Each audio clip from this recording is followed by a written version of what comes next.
CH1 pink panther. यह है मेरी न्यू नोवेल, जहां मैं पूरी कोशिश करूंगी कि एक अच्छा कंटेंट और अच्छे रोमांटिक चैप्टर्स दे पाऊं। तो बने रहिए मेरे साथ। चलिए शुरू करते हैं। मुंबई, महाराष्ट्र। एक सुंदर बड़ा सा कमरा, जो कि खूबसूरत तितलियों के पेंटिंग्स और कई सारे टेडी बियर्स से भरा हुआ था। कमरे का पूरा थीम पिंक कलर का था, और बाकी सजावटी भी इतनी सुंदर थी कि उस कमरे में आने के बाद किसी का भी जी न चाहे बाहर जाने का। उसी कमरे के किंग साइज बेड पर एक खूबसूरत लड़की इस वक्त अपने पिंक कलर के बेहद सॉफ्ट ब्लैंकेट को ओढ़े चैन की नींद सो रही थी। दुनिया जहान की फिक्र से बेखबर ये लड़की, जिसे पता ही नहीं चल रहा था कि इसके फोन का रिंगटोन कई बार बजकर बंद हो चुका है। नींद में भी वो लड़की काफी ज्यादा खूबसूरत लग रही थी। सोते वक्त भी उस लड़की के दोनों गाल टमाटर की तरह लाल थे, और उसका चेहरा इतना मासूम लग रहा था कि कोई भी उसका चेहरा देखकर ही अपना दिल हार बैठे। मगर नींद ने उसे अपने काबू में कुछ इस कदर कर रखा था कि अब 5वीं बार उसके फोन का रिंगटोन बजने को आ गया। लेकिन उसे लग रहा था जैसे वो सपना देख रही है, क्योंकि इससे पहले भी वो एक प्यारा सा सपना ही देख रही थी, जिसमें वो एक बेहतरीन साइकियाट्रिस्ट बन चुकी थी और एसाइलम के लोगों का इलाज बड़े ही प्यार से कर रही थी। और सपने में उसने ये भी देखा कि उसका हाथ पकड़े एक बेहद हैंडसम शख्स खड़ा है, जिसकी सूरत वो बार बार देखने की कोशिश कर रही थी। और उस शख्स ने अचानक ही उस लड़की के होठों पर अपने होंठ रख दिए, जिसकी वजह से उस लड़की की आंखें बंद हो गई और वो उस शख्स का चेहरा देखने में नाकामयाब रही। दोनों के होंठ आपस में जुड़ ही रहे थे। तभी उस लड़की के कान में दोबारा से फोन के रिंगटोन की बजने की आवाज में आने लगी। ओहो, सही कहती है चाची जी, हम बच्चे फोन में कितना घुसे रहते हैं पूरे दिन कि सपने में भी फोन के रिंगटोन की ही आवाज सुनाई देती है। लड़की ये सब नींद में बोल रही थी, और उसकी आवाज इतनी मीठी थी जिसके लिए मेरे पास कोई शब्द ही नहीं है। वो लड़की इतना बोलकर अपने कान पर तकिया रखकर सो जाती है। तभी उसकी कमर पर जोर से एक तकिया लगता है और किसी की आवाज आती है, ओए मोटी पिंक पैंथर, तू सपना नहीं देख रही, तेरा फोन सच में बज रहा है। यह आवाज सुनते ही वो लड़की अचानक से उठकर बेड पर बैठ गई और अपनी प्यारी सी हथेलियों से अपनी आंखों को मलते हुए उसने अपने फोन की तरफ देखा, जो कि वहीं पास में टेबल पर रखा हुआ था। क्या सच में फोन की आवाज थी? उस लड़की ने फोन उठाया और स्क्रीन ऑन करने लगी। तभी उसे एक आवाज दोबारा सुनाई थी, मोटी पिंक पैंथर, मैंने तुझे जगाया है, एटलीस्ट गुड मॉर्निंग तो बोल ही सकती है ना। तभी उस लड़की के चेहरे पर अचानक से गुस्सा आ गया और अपने गोलमोल आंखों से उसने बेड के सामने खड़े शख्स को घूरते हुए कहा, पहले आप मुझे पिंक पैंथर बोलना बंद करो। ऐसा कौन सा पाप किया है मैंने, जो आप मुझे इस नाम से बुलाते हैं? और बात सिर्फ यही तक नहीं है, आपने तो पूरे कॉलेज में मेरा नाम मशहूर कर दिया है। यहाँ तक कि आरव और छोटा चूहा तक मुझे पिंक पैंथर बोलने लगे हैं। मैं सच बता रही हूँ, अगर अगली बार आपने मुझे पिंक पैंथर कहा ना, तो मैं सब कुछ चाची को जाकर बता दूंगी कि आप मुझे कितना परेशान करते हो। उस लड़की के गुस्से में इतना कहने से सामने खड़ा वो शख्स, जो कि था उस लड़की का कजिन ब्रदर वीर। वीर की परफेक्ट हाइट, 5 फुट 11 इंच, रंगे हुआ मस्कुलर बॉडी, उम्र 23 साल और लड़कियों से 100 कोस दूरी रखने वाला। उसने अपनी जिंदगी में अगर किसी लड़की से सबसे ज्यादा बात की है या सबसे ज्यादा उसे परेशान किया है, तो वो है सिर्फ उसकी इकलौती बहन अनिका, जो इस वक्त उसी से उसकी शिकायत कर रही है। जी हाँ, और ये सामने जो वीर की बातों से परेशान होने का दिखावा कर रही है, असल में इसे भी अपना पिंक पैंथर नाम काफी ज्यादा पसंद है, क्योंकि इस लड़की का फेवरेट कलर ही पिंक है। लेकिन ड्रामे तो देखो इसके, इसने कभी इस नाम के उसे पसंद होने की भनक तक नहीं लगने दी। वीर, मैं तो तुझे पिंक पैंथर ही बोलूंगा, फिर चाहे तू मम्मा से बता दे या फिर मेरे कमिश्नर बाप से, मैं किसी से नहीं डरता। वीर की इस बात पर चिल्लाते हुए अनिका ने अपने पास पड़ा पिलो उठाकर वीर को दे मारा और वीर जोरों से हंसने लगा। बहुत बुरे हो आप बिग बी, अब आप जाओ और चाची को बोलो मुझे अदरक वाली कड़क चाय बना कर दे, मैं अभी तैयार होकर बाहर आती हूँ। वीर चिढ़ते हुए, हाँ जा रहा हूँ, लेकिन तुझ जैसी पिंक पैंथर को तो पिंक चाय मिलनी चाहिए।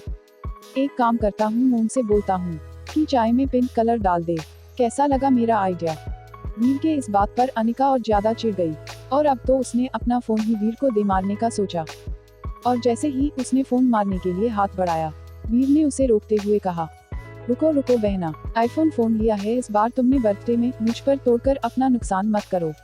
अगर ज्यादा हो गया है फोन तो मुझे दे सकती हो, मेरे पास आईफोन 13 है, कई सालों से बदला नहीं मैंने। अनिका अपनी गोल मटोल आंखों से वीर को और ज्यादा गुस्से से घूरने लगी। अब वीर समझ गया कि उसे और परेशान करना सही नहीं है। और वो जोर जोर से हंसते हुए कमरे से बाहर निकल गया। इधर अनिका ने मिस्ड कॉल वाले नंबर पर कॉल बैक किया जिसे वो पहचानती थी। दूसरी तरफ से कॉल रिसीव होते हैं अनिका ने जब पूछा कि उसने क्यों कॉल किया है तो फोन से आवाज आई, मैडम आपका वो स्पेशल पेशेंट बहुत ज्यादा हाइपर हो रहा है, बार बार आपसे मिलने की जिद कर रहा है। खाना खाना तो दूर, उसने हॉस्पिटल के सभी पेशेंट की भी हालत खराब कर रखी है। अगर आपके स्पेशल पेशेंट की ऐसी हरकत के बारे में आशीष सर को पता चल गया तो वो तो उसे दूसरे बड़े एसाइलम में भेज कर ही रहेंगे, जो आप बिल्कुल नहीं चाहती ना। तो प्लीज आकार इन्हें संभालिए। मैं कुछ देर के लिए इन्हें अकेले ही इनके सेल में बाकी के पेशेंट को निकाल कर बंद कर रही हूँ। आशीष सर 10 o'clock बजे आएंगे, उनसे पहले आप पहुंचकर का मामला ठीक कर लीजिए। तो कौन हमारी अनिका का स्पेशल पेशेंट, जानिए अगले चैप्टर में। कमेंट बॉक्स में अपना प्यार जरूर लिखिएगा। CH2 obsessed attraction for Anika. Phone call पर उस फीमेल की बात सुनकर अनिका ने झट से अपना फोन बेड पर पटका और बिना एक साथ लिए बाथरूम में घुस गई। फटाफट से फ्रेश होकर नहाने के बाद अनिका तौलिया लपेटकर बाथरूम से बाहर आई। उसने अपने कपड़े बेहद जल्दबाजी में निकाले और उन्हें जल्दी जल्दी पहनने लगी। अनिका ने इस वक्त लाइट ऑरेंज कलर का लॉन कुर्ता और ब्लू डेनिम जीन्स पहनी हुई थी, जो कि थोड़ी डैमेज हुई थी और उसके लुक को बहुत ही क्लासी बना रही थी। डीप गले का वो कुर्ता इस वक्त अनिका के ऊपर काफी ज्यादा जच रहा था। कपड़े पहनते ही अनिका का जल्दी से ड्रेसिंग टेबल के सामने गई और पूरी जल्दबाजी के साथ उसने अपने बाल संवारे। उसने हल्का सा लिप बाम लगाया और बस तैयार हो गई। यह है हमारी खूबसूरत अनिका माथुर। अनिका की नेचुरल ब्यूटी थी, दूध जैसी सफेद। हमारी अनिका किसी हैवी मेकअप की मोहताज नहीं थी। होठों हल्का सा लिप बाम और सनस्क्रीन ही उसके लिए काफी हो जाया करता था। अनिका देखने में बिल्कुल परियों जैसी खूबसूरत थी। 20 साल 2 महीने और उसकी परफेक्ट हाइट 5 फुट 8 इंच थी। जल्दी से अनिका ने अपना बैग उठाया और उसमें बेड से अपना फोन उठाकर रखते हुए तेजी से कमरे से बाहर चल दी। कमरे से बाहर निकलते ही घर के सारे लोग उसे देखकर खुश हुए। अनिका सबकी लाडली जो थी। डाइनिंग टेबल पर सभी लोग सुबह का नाश्ता कर रहे थे। आज संडे था, इसलिए सब इत्मीनान से नाश्ते पर ध्यान दे रहे थे। अरे अनिका बच्चे आजा, आजा जल्दी से, तेरा ही इंतजार था। वीर ने बताया तुझे अदरक वाली चाय पीने का मन था ना, बना दिया है, फटाफट से आजा, आलू के पराठे भी है। यह आवाज थी अनिका की चाची और वीर की माँ सुप्रिया जी की, जो उसे बिल्कुल माँ की तरह प्यार करती थी। अनिका, नहीं चाची, बिल्कुल टाइम नहीं है मेरे पास, मुझे जल्द से जल्द एनजीओ जाना होगा। आपको मैंने अपने स्पेशल पेशेंट के बारे में बताया था ना, वो फिर से वहाँ तोड़फोड़ मचा रहा है, पता नहीं क्या हो जाता है उसे। मेरे हिस्से की चाय में पिंक कलर मिलाकर बिग बी को पिला दो। उन्हें कुछ ज्यादा ही आइडिया आ रहा था पिंक चाय बनाने का। कहते हुए अनिका आगे बढ़ने लगी। तभी डाइनिंग टेबल पर नाश्ता कर रहा वीर अपनी कड़क आवाज में अनिका से बोला, अरे पिंक पैंथर, वो सिर्फ तुम्हारे लिए बनवा रहा था, मैं तो चाय पीता तक नहीं। तभी पीछे से रागिनी जी अनिका की बुआ बोली, अरे पागल लड़की, कम से कम घर से पानी तो पीकर निकल। और हाँ, एक एप्पल रख ले बैग में, जब भी एनजीओ जाती है घर आने का नाम तक नहीं लेती। अनिका घर के छोटे से मंदिर के आगे हाथ जोड़कर माथा टेकते हुए बोली, मैं कुछ खरीद कर खा लूंगी बूबू, तू चिंता क्यों करती है, अगर कोई मैसेज है तो बता दे, आशीष मामू को दे दूंगी। तभी रागिनी जी चिढ़ते हुए बोली, शैतान कहीं की, आज रात तू वापस आ, तेरी क्लास लेती हूँ। रागिनी जी अब तक कुंवारी थी, उनकी उम्र 35 साल हो गई थी और एक जमाना हुआ करता था जब अनिका के मामा जी और उनके बीच काफी रोमांटिक लव स्टोरी थी। फिलहाल तो कोई कसर घर के छोटे चूहे ने भी नहीं छोड़ी थी, जो कि था वीर का सगा छोटा भाई चिराग, जिसे अनिका छोटा चूहा कहती थी। अनिका घर से निकलने वाली थी, तभी चिराग ने तेज आवाज में कहा, आप लोगों को पता है अनिका दीदी का जो वह स्पेशल पेशेंट है ना, उसे मैंने एक दिन देखा था, बहुत ज्यादा हैंडसम है। अगर वो पागल नहीं होता ना, तो मैं यकीन के साथ कह सकता हूँ कि अनिका दीदी उसे मेरा जीजू बनाकर ले आती। चिराग की इस बात पर घर के सारे लोग हैरान हो गए और खाते खाते रुक गए। वही अनिका जो अब मेन गेट से बाहर निकलने ही वाली थी, एकदम से जाते जाते रुक गई और पीछे मुड़कर वो चिराग को गुस्से भरी नजरों से घूरने लगी।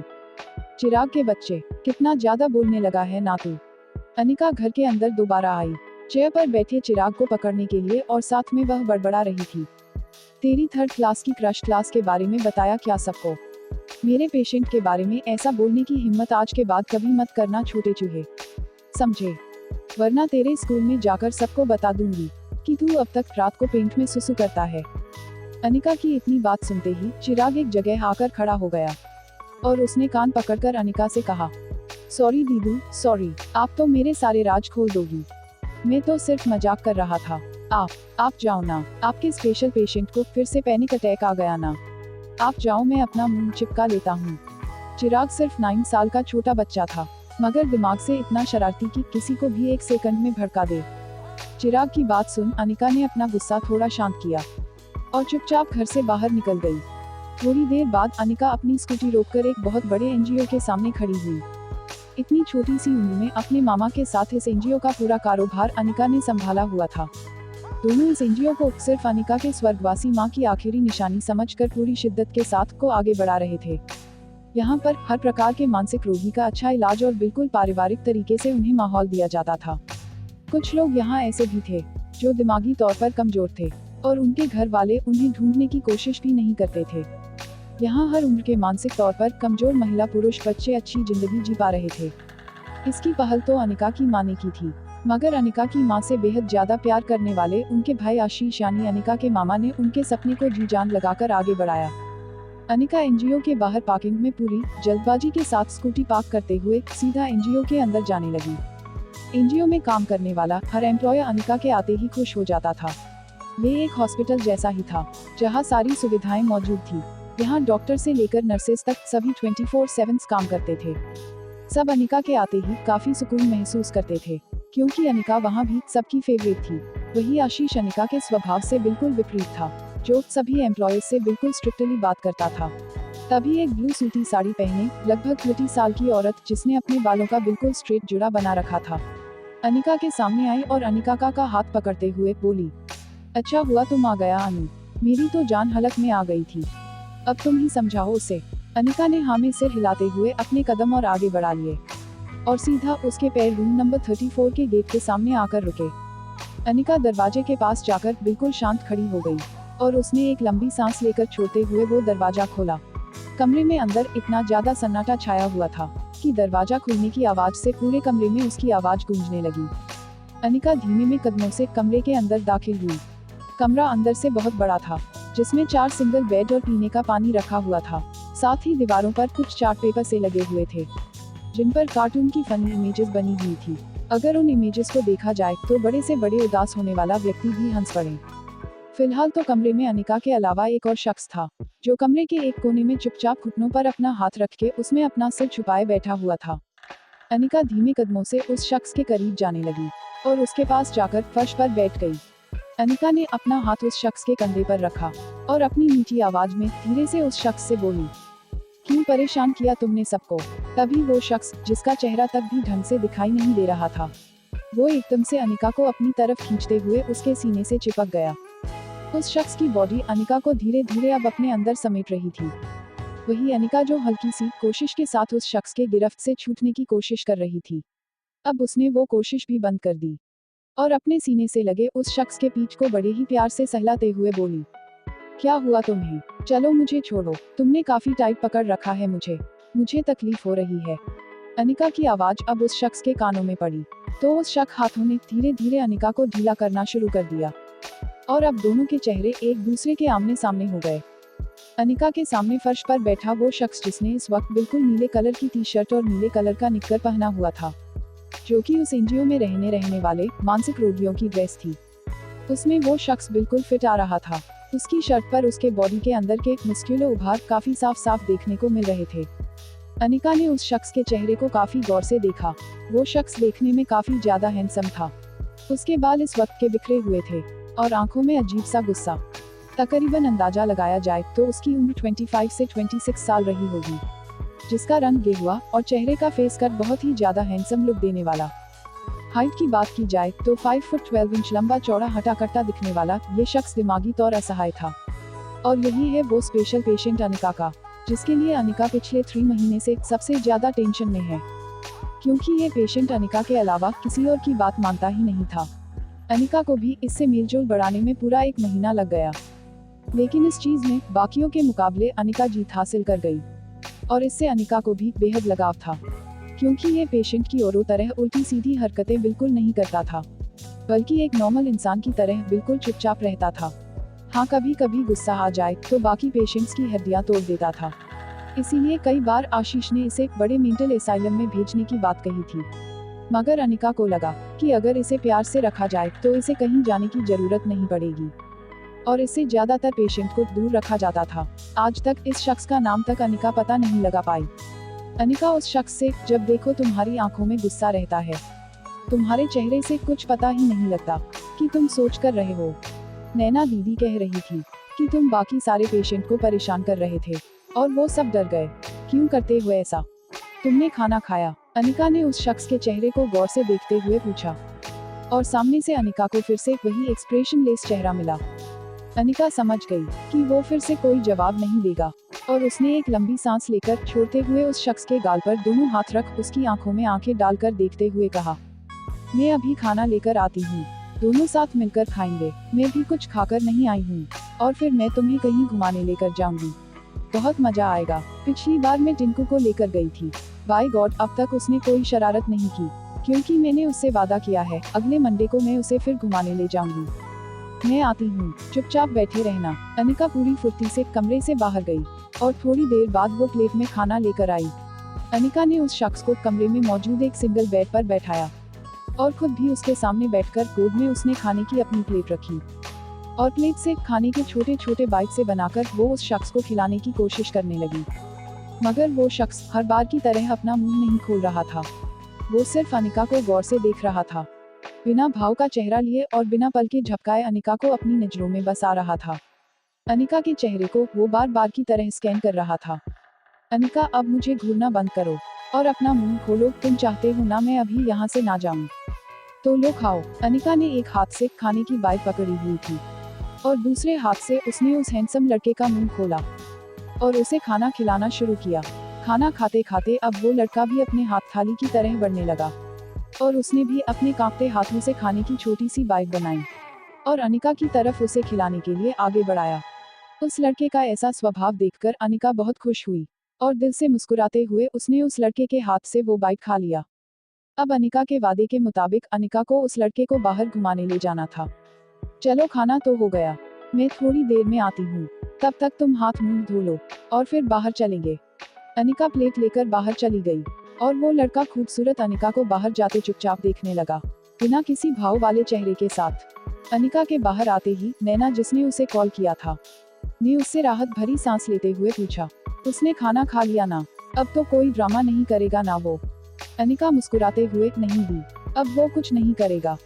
इतना शांत रहता है वो कि पता ही नहीं चलता कब क्या सोच रहा है। पर डोंट वरी, मैं थोड़ी देर के लिए उसे बाहर घुमाने ले जा रही हूँ, उसका माइंड फ्रेश हो जाएगा। नैना, क्या तू उसे बाहर घुमाने ले जाएगी?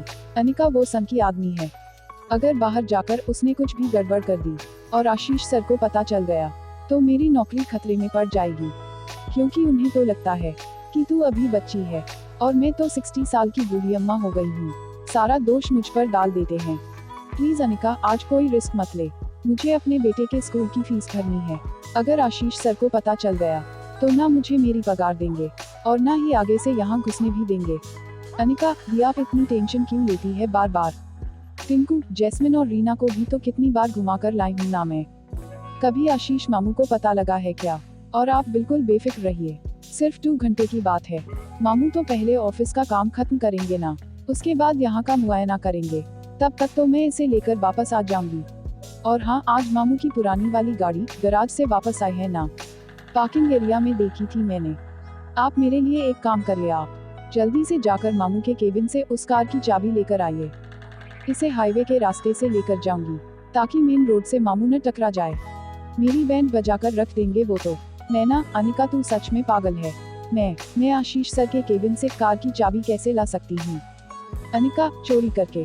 और कैसे? अभी प्यून ऑफिस ऑफ कर रहा होगा, आप उसे बातों में उलझा लो और जल्दी से चाबी लाकर मुझे दो। सिर्फ और सिर्फ 15 मिनट का टाइम है आपके पास, मैं इसे लेकर बाहर निकलती हूँ। नैना, पर अनिका, आहा, कोई बहाना नहीं चलेगा, आपको मेरा काम करना ही होगा, वरना अगली बार से जो आप बिना बताए ड्यूटी से जाकर अपने बेटे की फरमाइश पर 2 घंटे के लिए उसे पार्क ले जाती है, वो नहीं हो पाएगा। अगली बार से मैं कुछ नहीं संभालने वाली। नैना, अच्छा बाबा, लाती हूँ, धमकी मत दे मुझे, एक तो तेरी वजह से वैसे ही किसी दिन मुझे कार्डियक अटैक आ जाएगा। चल लेकर जाओ उस संकी को बाहर, कहते हुए नैना मुंह चिढ़ाकर पैर पटकते हुए ऑफिस की तरफ जाने लगी। मिलते हैं नेक्स्ट चैप्टर में। CH3 अनिका की जान खतरे में। अनिका स्पेशल पेशेंट को बाकी सारे स्टाफ की नजरों से बचते बचाते बाहर गार्डन में ले आई और पार्क में लगे पत्थर के बेंच पर उसे बैठाकर उसने अपनी जीन्स की पॉकेट से अपना फोन निकाला और झट से किसी को कॉल लगाया और कॉल पर कुछ बातें करने लगी। अनिका का वो स्पेशल पेशेंट इस वक्त बिल्कुल चुपचाप एक्सप्रेशनलेस चेहरे के साथ बैठा हुआ था। अनिका फोन पर बात कर ही रही थी, तभी अचानक से उससे एक आदमी टकरा गया, जिसकी वजह से अनिका के कंधे पर हल्का सा बल पड़ा और उसके हाथ से फोन नीचे गिर गया। ओह सॉरी मैम, मैंने देखा नहीं। अनिका से टकराया हुआ वो आदमी पूरी गिल्ट के साथ अनिका से माफी मांग रहा था। तभी अनिका ने अपना फोन उठाया और मुस्कुराते हुए उससे कहा, कोई बात नहीं, जस्ट चिल हो जाता है। ये सब अनिका का स्पेशल पेशेंट बड़े गौर से देख रहा था। फोन कॉल से आती लड़के की आवाज, क्या हुआ अनिका, कौन अंधा टकराया तुझे? मैं वहाँ होता तो आंखें फोड़ देता उसकी। तभी अनिका ने जवाब दिया, कुछ नहीं आरव, गलती से टकराया था। तू बस बिन्नी को इन्फॉर्म करके सीधे कैफे पहुंचती हूँ। मैं आधे घंटे में पहुंचती हूँ। आज मैं अपने उस स्पेशल पेशेंट को भी लेकर आ रही हूँ, जो सिर्फ मेरी बात मानता है। आरव 4CH4 एक्सीडेंट और एकांश ओबरॉय। वेकफील्ड गाड़ी इस वक्त खाली हाईवे पर अपनी रफ्तार पकड़े हुए बेधड़क चल रही थी। अनिका के बगल में बैठा हुआ वो पेशेंट चुपचाप सब कुछ देख रहा था, मगर उसने अभी तक कोई मूवमेंट नहीं की। वही अनिका की तो हालत खराब हो गई। वो पूरी कोशिश कर रही थी कि गाड़ी रुक जाए, मगर मामला उसके कंट्रोल में बिल्कुल भी नहीं था। गाड़ी हाईवे से फ्लाईओवर पर आ गई। फ्लाईओवर की चढ़ाई चढ़ते चढ़ते अब गाड़ी फ्लाईओवर के नीचे आने ही वाली थी। तभी गाड़ी को रोकने की कोशिश करती हुई अनिका को सामने से बड़ी सी ट्रक आती दिखाई दी। अनिका इससे पहले कुछ सोच पाती, फ्लाईओवर से नीचे आते आते उसकी गाड़ी जोरदार टकराव के साथ ट्रक से टकरा गई। इतने बड़े ट्रक से टकराने की वजह से अनिका की गाड़ी तितर बितर हो गई। यहाँ तक कि गाड़ी फ्लाईओवर के किनारे वाले मजबूत दीवार से टकरा गई, जो कि फ्लाईओवर के निचले हिस्से पर था, और वो दीवार सिर्फ 2 फुट की थी। फ्लाईओवर के नीचे काफी बड़ी सी नदी थी और जंगल झाड़ भी। कार में अनिका और उसका पेशेंट जोरों के झटके से चोटिल हो चुके थे, मगर इस हालत में भी अनिका ने हिम्मत नहीं हारी और उसने जल्दी से अपने पेशेंट के साइड का डोर ओपन किया और उसे गाड़ी से बाहर धक्का दे दिया। उसके बाद अचानक से अनिका का सिर्फ गाड़ी के आगे वाले हिस्से से जोर से टकरा गया और वो गाड़ी में ही चोट खाकर बेहोश हो गई। गाड़ियां पूरी तरीके से डैमेज हो चुकी थी, साथ ही किसी भी वक्त उस गाड़ी में आग लग सकती थी। उस गाड़ी में अनिका अब बिल्कुल अकेली थी। वही अनिका का पेशेंट, जिसे उसने कुछ ही सेकंड पहले अभी बाहर धक्का दिया था, वो फ्लाईओवर के नीचे उस बड़े से जंगल झाड़ वाली नदी में जा गिरा। इसमें अनिका की भी कोई गलती नहीं थी। उसने तो सिर्फ उसे रोड पर धक्का दिया था, मगर वो बिल्कुल संभाल ही नहीं पाया और फ्लाईओवर से नीचे ही गिर गया। गाड़ी अब हल्की हल्की सुलगने लगी थी और अनिका बेसुध गाड़ी में पड़ी हुई थी। थोड़ी देर बाद अचानक ही गाड़ी में धमाकेदार ब्लास्ट हुआ और पूरा फ्लाईओवर गाड़ी के भयानक धुएं में धुंधला हो गया। ठीक 1 महीने 3 दिन बाद ST कॉलेज, ये मुंबई का सबसे बड़ा कॉलेज है। पूरी इंडिया के अमीर से अमीर घराने के बच्चे यहाँ पढ़ने आते हैं। इसी कॉलेज के कैंटीन के एक टेबल पर 3 लोग आराम से बैठे थे, जिनमें से एक लड़का और 2 थे। उनमें से एक लड़की, जो देखने में काफी ज्यादा खूबसूरत थी, लंबे सुनहरे बाल और दूध सी कोमल सफेद त्वचा। इस वक्त उसने अपना सर पकड़ रखा था और कॉफी पीते हुए वो कुछ सोच रही थी। तभी उसके सामने बैठे कॉफी पी रहे लड़के ने उस लड़की के टेबल पर रखे हुए हाथ के ऊपर अपना हाथ रखा और उसे सहलाते हुए बोला, 1 महीना पूरा हो चुका है उस एक्सीडेंट को अनिका, तुझे भी तो कितनी इंजरी हुई थी। अब भूल जा वो सब। एक्सीडेंट के बाद तेरा पहला दिन है कॉलेज में। जस्ट चिल यार, इतना सब कुछ नया शुरू हो गया है। और तू है कि? वो लड़का इतना बोलते ही चुप हो गया और ये अपने माथे पर चिंता की लकीरें लिए बैठी वो खूबसूरत लड़की कोई और नहीं बल्कि अनिका ही थी, जिसका अभी 1 महीने पहले उस हैंडसम पेशेंट के साथ एक्सीडेंट हुआ था। अनिका ने एक गहरी सांस लेकर छोड़ते हुए अपना सिर हाँ में हिलाया और सामने बैठे उस लड़के के चेहरे को देखते हुए बोली, मैं अपने आप को समझा लूंगी आरव, लेकिन मेरी उस गलती को बिल्कुल नहीं छुटलाया जा सकता कि वो सब मेरी वजह से हुआ था। मेरी बचकानी हरकतों की वजह से वो लड़का आज जिंदा भी है या नहीं, मुझे नहीं पता। इस चीज के लिए मैं अपने आप को कभी माफ नहीं कर पाऊंगी आरव। तभी अनिका के बगल में बैठी लड़की, जो ठूंस कर बर्गर और कॉफी के मजे ले रही थी, उसका नाश्ता खत्म हुआ और टिश्यू से हाथ पोंछते हुए उसने अनिका के पीठ पर मुक्का मारते हुए कहा, हम भी तुझे माफ नहीं करने वाले समझी। इतने दिन बेड रेस्ट पर रही तू, और जब भी मैं और आरव तुझसे मिलने आते थे तू कमरा अंदर से बंद कर लेती थी। इतना भी क्या गिल्ट था? वो नहीं मिला तो क्या पता जिंदा होगा। अभी उसकी लाश नहीं मिली है। तभी अनिका ने उस लड़की को घूरते हुए कहा, चुप हो जा बिन्नी। मेरा दिमाग मत खराब कर, उसे कुछ नहीं हो सकता। भगवान करे वो जहाँ भी हो उसका ख्याल रखने के लिए उसे कोई मिल जाए। और मुझे ये समझ नहीं आ रहा, मामा जी ने उसे ढूंढने के लिए मना क्यों कर दिया। मैं खुद जितनी कोशिश कर रही हूँ वो काफी नहीं है। शायद उन्हें लगा कि इन सब में मैं ना फंस जाऊं, लेकिन किसी की जान का सवाल है। ऊपर से वो बेचारा तो इस दुनियादारी को समझता भी नहीं है। बिन्नी, बस अब बहुत हुआ उसकी फिक्र करना। जो होगा देखा जाएगा। आज कॉलेज में कितना बड़ा फंक्शन है पता है? कॉलेज में जो बच्चे स्कॉलरशिप लेकर आते हैं, और हम सभी के लिए ये बहुत बड़ा स्कोप हो सकता है।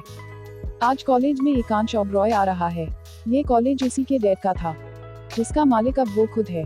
ऊपर से वो एशिया का नंबर 1 बिजनेस टाइकून है, जिसे आज तक किसी ने नहीं देखा। सब उसे एएसओ के नाम से जानते हैं। यार उसका तो नाम ही एक ब्रांड है। सुनने में आया है कि वो हमारे कॉलेज के काफी सारे स्टूडेंट्स को हाई पेड पार्टनरशिप के साथ जॉब दे रहा है। और इस जॉब को करने के लिए तो वो बच्चे भी तैयार है, जिनके बाप के पास इतने पैसे हैं कि वो उन्हें अमेरिका भेज सकते हैं। स्पेशली लड़कियां तो उसके लिए पागल है पागल। और एएसओ के साथ काम करने का सपना कौन नहीं देखता होगा। और जो सच में नहीं देखता होगा ना, वो एक नंबर का बेवकूफ है। मैं तो भैया स्कॉलरशिप से यहाँ आई थी, लेकिन मैं इसमें जरूर पार्टिसिपेट करूंगी। इसके लिए स्पेशल एग्जाम होने हैं। अनिका, हाँ भाई तू पैसों के लिए इनकी कंपनी में काम कर। मुझे तो पढ़ लिख कर एक बेहतरीन साइकाइट्रिक बनना है, ताकि मैं अपने एनजीओ की एक बेस्ट डॉक्टर बनकर दिखा पाऊँ। मैं अपने असाइलम को इंडिया का बेस्ट मेंटल असाइलम बनाना चाहती हूँ, जहाँ हर किसी का इलाज बहुत प्यार से होगा, और वह वहाँ जब तक रहना चाहे रह सकते हैं। आरव, हाँ तू उस पागलखाने में ही पूरी जिंदगी गुजार दे, और मैं तेरा साथ देने के लिए तैयार हूँ। बस तू जल्दी से मेरी गर्लफ्रेंड बन जा। अनिका, तुझे किसी ने पूछा आरव कि मुझे इन सब चीजों में तेरा साथ चाहिए या नहीं? और तेरे ये सारे सपने ना सपने ही रह जाएंगे। मैं तुझसे पटने वाली नहीं, भले ही तू वीर भाई का सबसे अच्छा दोस्त और मेरा सबसे अच्छा मेल बेस्ट फ्रेंड ही क्यों ना हो। तू जाकर किसी और पर लाइन मार। आरव हंसते हुए, डर गई ना बच्चा? तुझे क्या लगता है तू जैसी भूतनी को मैं अपनी गर्लफ्रेंड बनाऊंगा? अपनी शक्ल देखी है तूने? बंदरिया कहीं की। इससे अच्छा तो मैं किसी चिंपैंजी से फ्रेंडशिप कर लूं। वो तो तू वीर की बहन है, इसलिए कॉलेज में तेरा ख्याल रखता हूँ। वरना इस साल तो मैं कॉलेज से निकल ही जाऊंगा। उसके बाद एक बेस्ट जर्नलिस्ट बन जाऊंगा। हाँ अभी पेड इंटर्नशिप में काम कर रहा हूँ, लेकिन 6 महीने बाद मैं परमानेंट हो जाऊंगा। उसके बाद देखना, मुझे तुझसे बात करने की तक की फुर्सत नहीं होगी। आखिरकार इंडिया के सबसे बड़े न्यूज चैनल ने मेरी काबिलियत देखकर जो मुझे अपॉइंट किया है। अनिका और बिन्नी कॉलेज के 2nd ईयर में थी, वही वीर और आरव 3rd ईयर में। इस वक्त अनिका आरव के मुंह से अपने लिए चिंपैंजी और बंदरिया नाम सुनकर बहुत ज्यादा बौखला गई थी, और उसने आरव को घूरते हुए देखा। तेरी हिम्मत कैसे हुई मेरे बारे में सब बोलने की?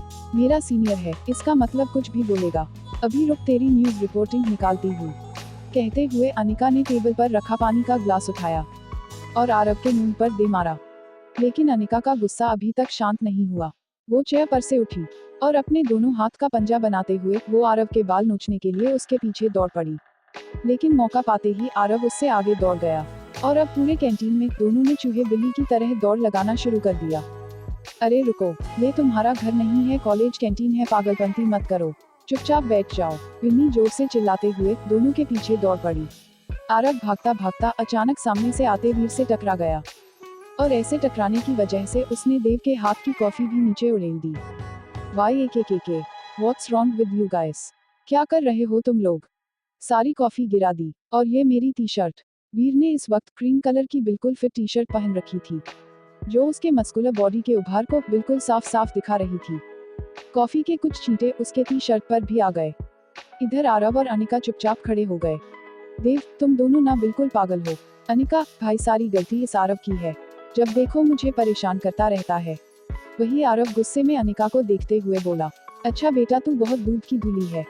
आरव देखने में बहुत ज्यादा हैंडसम था, और दिल ही दिल में अनिका को बहुत ज्यादा चाहता था।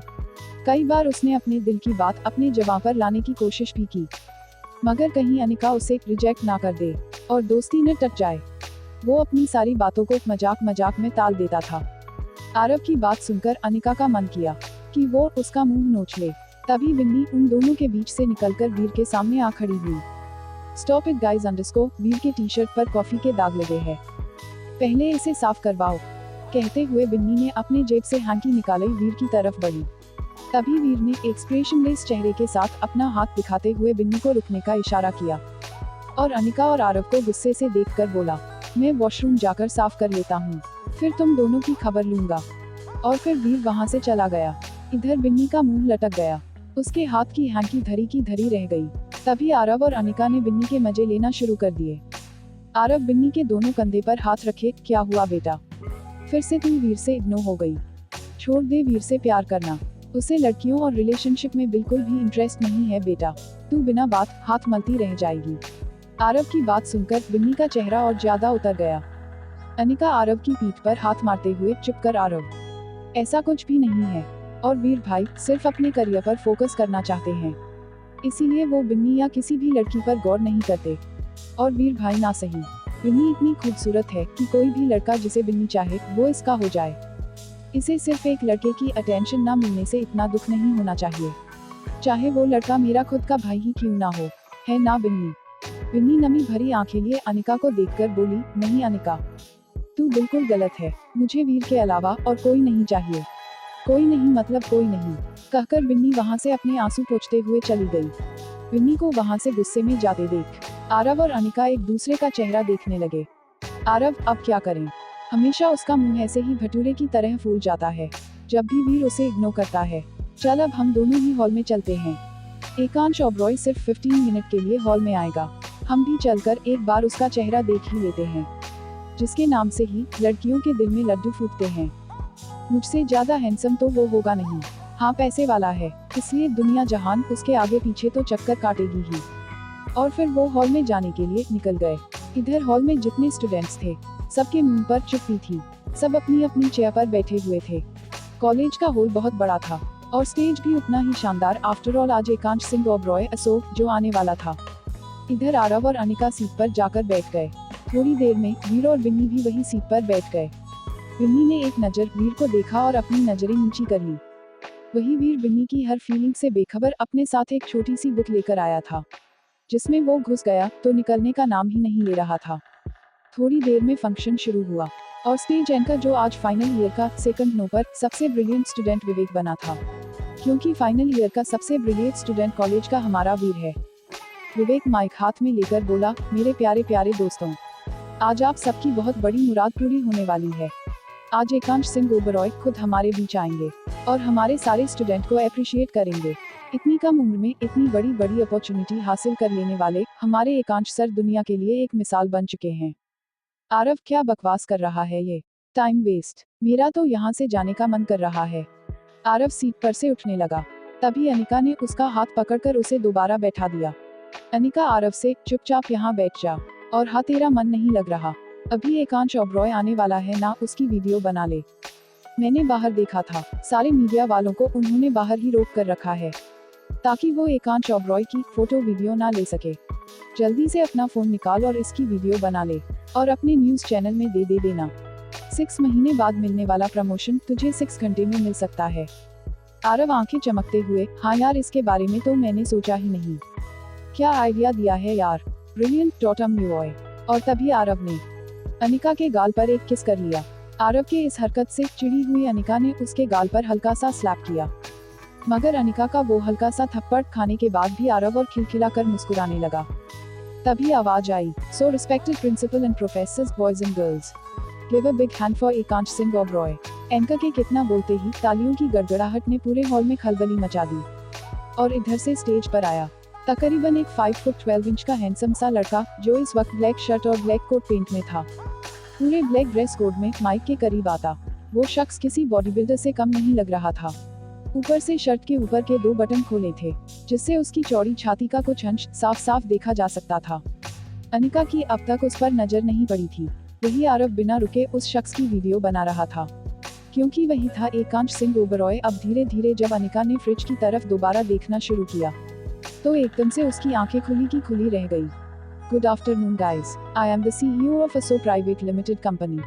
माइक लेकर खड़ा बोल रहा वो हैंडसम शख्स, जिसकी आवाज अनिका के कानों में एक अजीब सी गूंज पैदा कर रही थी। साथ ही उसकी नजरें इस वक्त स्टेज पर खड़े होकर बोल रहे एकांश ओबरॉय को एकटक होकर देख रही थी। अनिका के चेहरे पर अजीब सी हलचल थी और वो एकदम से एकांश ओबरॉय को देखकर अपने चेयर पर से उठ खड़ी हुई। अनिका की आंखें के मानो एक सेकंड के लिए पलक तक नहीं झलक रहे थे, जैसे उसने स्टेज पर भूत खड़ा हुआ देख लिया हो। मिलते हैं नेक्स्ट चैप्टर में।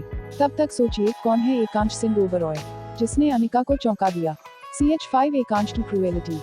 एकांश सिंह ओबरॉय जो स्टेज पर स्टूडेंट के लिए नए अपॉर्चुनिटीज की अनाउंसमेंट कर रहा था। ऑडियंस के बीच में बैठी अनिका की नजर अब उसी पर टिक गई। अनिका के चेहरे पर एक अजीब सी हलचल थी और आंखों में कई सारे सवाल, वो पलक तक नहीं झपक थी। यहाँ तक कि वो अपनी सीट पर से खड़ी हो गई और अपने मुंह पर हाथ रखते हुए बोली, क्या ये एकांश सिंह ओबरॉय है? लेकिन ये तो, अनिका जो धीमी आवाज में ये सब बोल रही थी, वो इतना बोलते हुए अपने मुंह पर हाथ रखते और फिर से आंखें खोल बंद करके स्टेज पर मौजूद उस हैंडसम लड़के एकांश सिंह ओबरॉय को देख ही रही थी। क्योंकि ये एकांश सिंह ओबरॉय कोई और नहीं बल्कि अनिका का वही स्पेशल पेशेंट था जिसके साथ अनिका का एक्सीडेंट हुआ था। अनिका पूरी हैरत के साथ, ये कैसे हो सकता है? 1 महीने पहले जो लड़का ढंग से किसी से बात तक नहीं कर सकता था, आज वो स्टेज पर एकांश सिंह ओबरॉय के रूप में खड़ा है। और एकांश सिंह ओबरॉय को तो दुनिया जानती है, उसकी शक्ल किसी ने नहीं देखी थी। अचानक से एकांश सिंह ओबरॉय के दर्ज पर ये कैसे आ गया? Question mark. और कहीं आंखें मेरी धोखा तो नहीं खा रही? क्या ये वही है? नहीं, मैं उसे पहचानने में बिल्कुल भूल नहीं कर सकती। मुझे कुछ समझ नहीं आ रहा। अनिका की हालत अब ऐसी हो गई थी जैसे उसका दिमाग बिल्कुल फ्रीज हो गया हो। ये सब जो वो अपनी आंखों के सामने देख रही थी, इसके बाद उसके दिमाग ने काम करना बिल्कुल ही बंद कर दिया था। वही बात की जाए स्टेज पर खड़े एकांश सिंह ओबरॉय की, जिसकी शक्ल हुबहू अनिका के उस सन की पेशेंट से मेल खाती थी। वो पूरे स्टेज पर अकेला खड़ा था और उसे सुन रही पूरी ऑडियंस उसकी बात पर बहुत ज्यादा गौर कर रही थी। वही ऑडियंस में जितनी भी लड़कियां थीं, सबकी आंखें एकटक होकर एकांश सिंह ओबरॉय और उसकी पर्सनैलिटी को देख रहे थे। एकांश अपने ब्लैक ड्रेस कोड में इस वक्त बहुत ज्यादा हैंडसम लग रहा था। वही उसका फेस कट इतना ज्यादा रुबाबदार था जिसका कोई जवाब नहीं। माथे पर तेज नीली आंखें जिनमें सागर से भी ज्यादा गहराई थी और चेहरा वही बिना किसी भाव का। ऐसा लगता था जैसे एकांश को अपने दिल की फीलिंग चेहरे से दिखाना आता ही नहीं था। फिलहाल तो एकांश ने अपने सारे आदमियों को बता दिया था कि वो सिर्फ 15 मिनट के लिए ही कॉलेज में रुकेगा और कॉलेज में आए हुए अब उसे 15 मिनट हो चुके थे। एकांश ने अपनी महंगी रोलेक्स घड़ी में टाइम देखा और उसी वक्त उसने ऑडियंस को कोल्ड वॉइस में थैंक यू कहा और स्टेज के बैकग्राउंड में चला गया। इधर एकांश के लेक्चर के खत्म होते ही हॉल की सारी लड़कियां अपने दिल पर हाथ रखकर बेतहाशा मुस्कुराने लगी। आखिरकार उनका सालों पुराना सपना जो पूरा हो गया था, जो कि था एकांश सिंह ओबरॉय की शक्ल देखना और उसकी आवाज सुनना। आरव ने भी पूरी वीडियोग्राफी कर ली थी और अपना फोन उसने अपनी जेब में रखते हुए अनिका की तरफ देखा, जो बिल्कुल हताश और परेशान दिखाई दे रही थी। आरव अनिका के सर पर हाथ मारते हुए, ओए बंदरिया, तुझे क्या हुआ? इन सब लड़कियों की तरह उस एकांश पर तू भी मर मिटी क्या? वो स्टेज पर से जा चुका है और तेरी नजर अभी भी स्टेज पर ही है। अनिका सिर झटकते हुए बोली, तूने भी देखा वो कौन था? आरव, कौन वो एकांश ओबरॉय?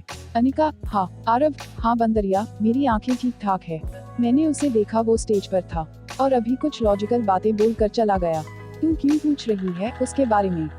अनिका बताना चाहती थी आरव को कि एकांश ओबरॉय की शक्ल हुबहू उसके सन की पेशेंट से मिलती है, लेकिन इन सब में बहुत ज्यादा टाइम लग जाता और पता नहीं आरव तुरंत उसकी बातों पर यकीन करता भी या नहीं, क्योंकि आरव ने उसे कभी नहीं देखा था। पहली बार जब अनिका उसे आरव से मिलवाने ले जा रही थी, तभी उसका एक्सीडेंट हो गया था। यहाँ तक कि उसकी खास दोस्त बिन्नी ने भी सन की पेशेंट को आज तक नहीं देखा था। अनिका तुरंत आरव की बातों को इग्नोर करके उसके साइड से तेजी से निकल गई। इधर एकांश ओबरॉय, उसका असिस्टेंट मैनेजर और साथ में उसके 8 बॉडीगार्ड्स, जो एकांश ओबरॉय को पूरी तरीके से मीडिया और कॉलेज के स्टूडेंट्स से कवर करते हुए पार्किंग एरिया की तरफ ले जा रहे थे। एकांश ओबरॉय बार बार अपनी घड़ी में अपना समय देख रहा था। वो सीधे चलते जा रहा था। उसने एक बार भी मीडिया और बाकी स्टूडेंट्स की तरफ एक नजर नहीं देखा। वही सारे स्टूडेंट्स और होड़ मचाकर एकांश ओबरॉय से एक बार उससे हाथ मिलाकर उसे छूना चाहते थे, उसके साथ फोटोज क्लिक करवाना चाहते थे, मगर किसी को उसके बॉडीगार्ड ने एक मौका नहीं दिया। अनिका तेजी से भागते हुए जब उसके पास पहुंची, तब वो समझ गई कि एकांश ओबरॉय यहाँ इतनी आसानी से उसे नहीं मिलेगा। अनिका भी सीधे पार्किंग एरिया की तरफ दौड़ लगाती चल दी। अनिका ने इस वक्त ब्लू जीन्स के ऊपर डार्क रेड कलर का लॉन्ग चिकनकारी सूट पहना हुआ था, जिसका गला डीप था। उसके खुले लंबे बाल दौड़ने की वजह से बार बार उसके चेहरे के सामने आ रहे थे। इस वक्त अनिका पूरी शिद्दत से एकांश को एक नज़र फिर से देखना चाहती थी, वो भी बहुत करीब से, क्योंकि उसे यकीन था कि एकांश ओबरॉय वही शख्स है। अब दोनों ही पार्किंग एरिया में पहुंच गए थे। इधर एकांश अपने सारे बॉडीगार्ड्स और असिस्टेंट के साथ गाड़ी में बैठी रहा था। तभी उसकी गाड़ी के पास अनिका आ खड़ी हुई। एकांश के बॉडीगार्ड्स, जो कि उसके आगे पीछे वाली 2 गाड़ियों में बैठी चुके थे, वो दोबारा से बाहर निकल गए।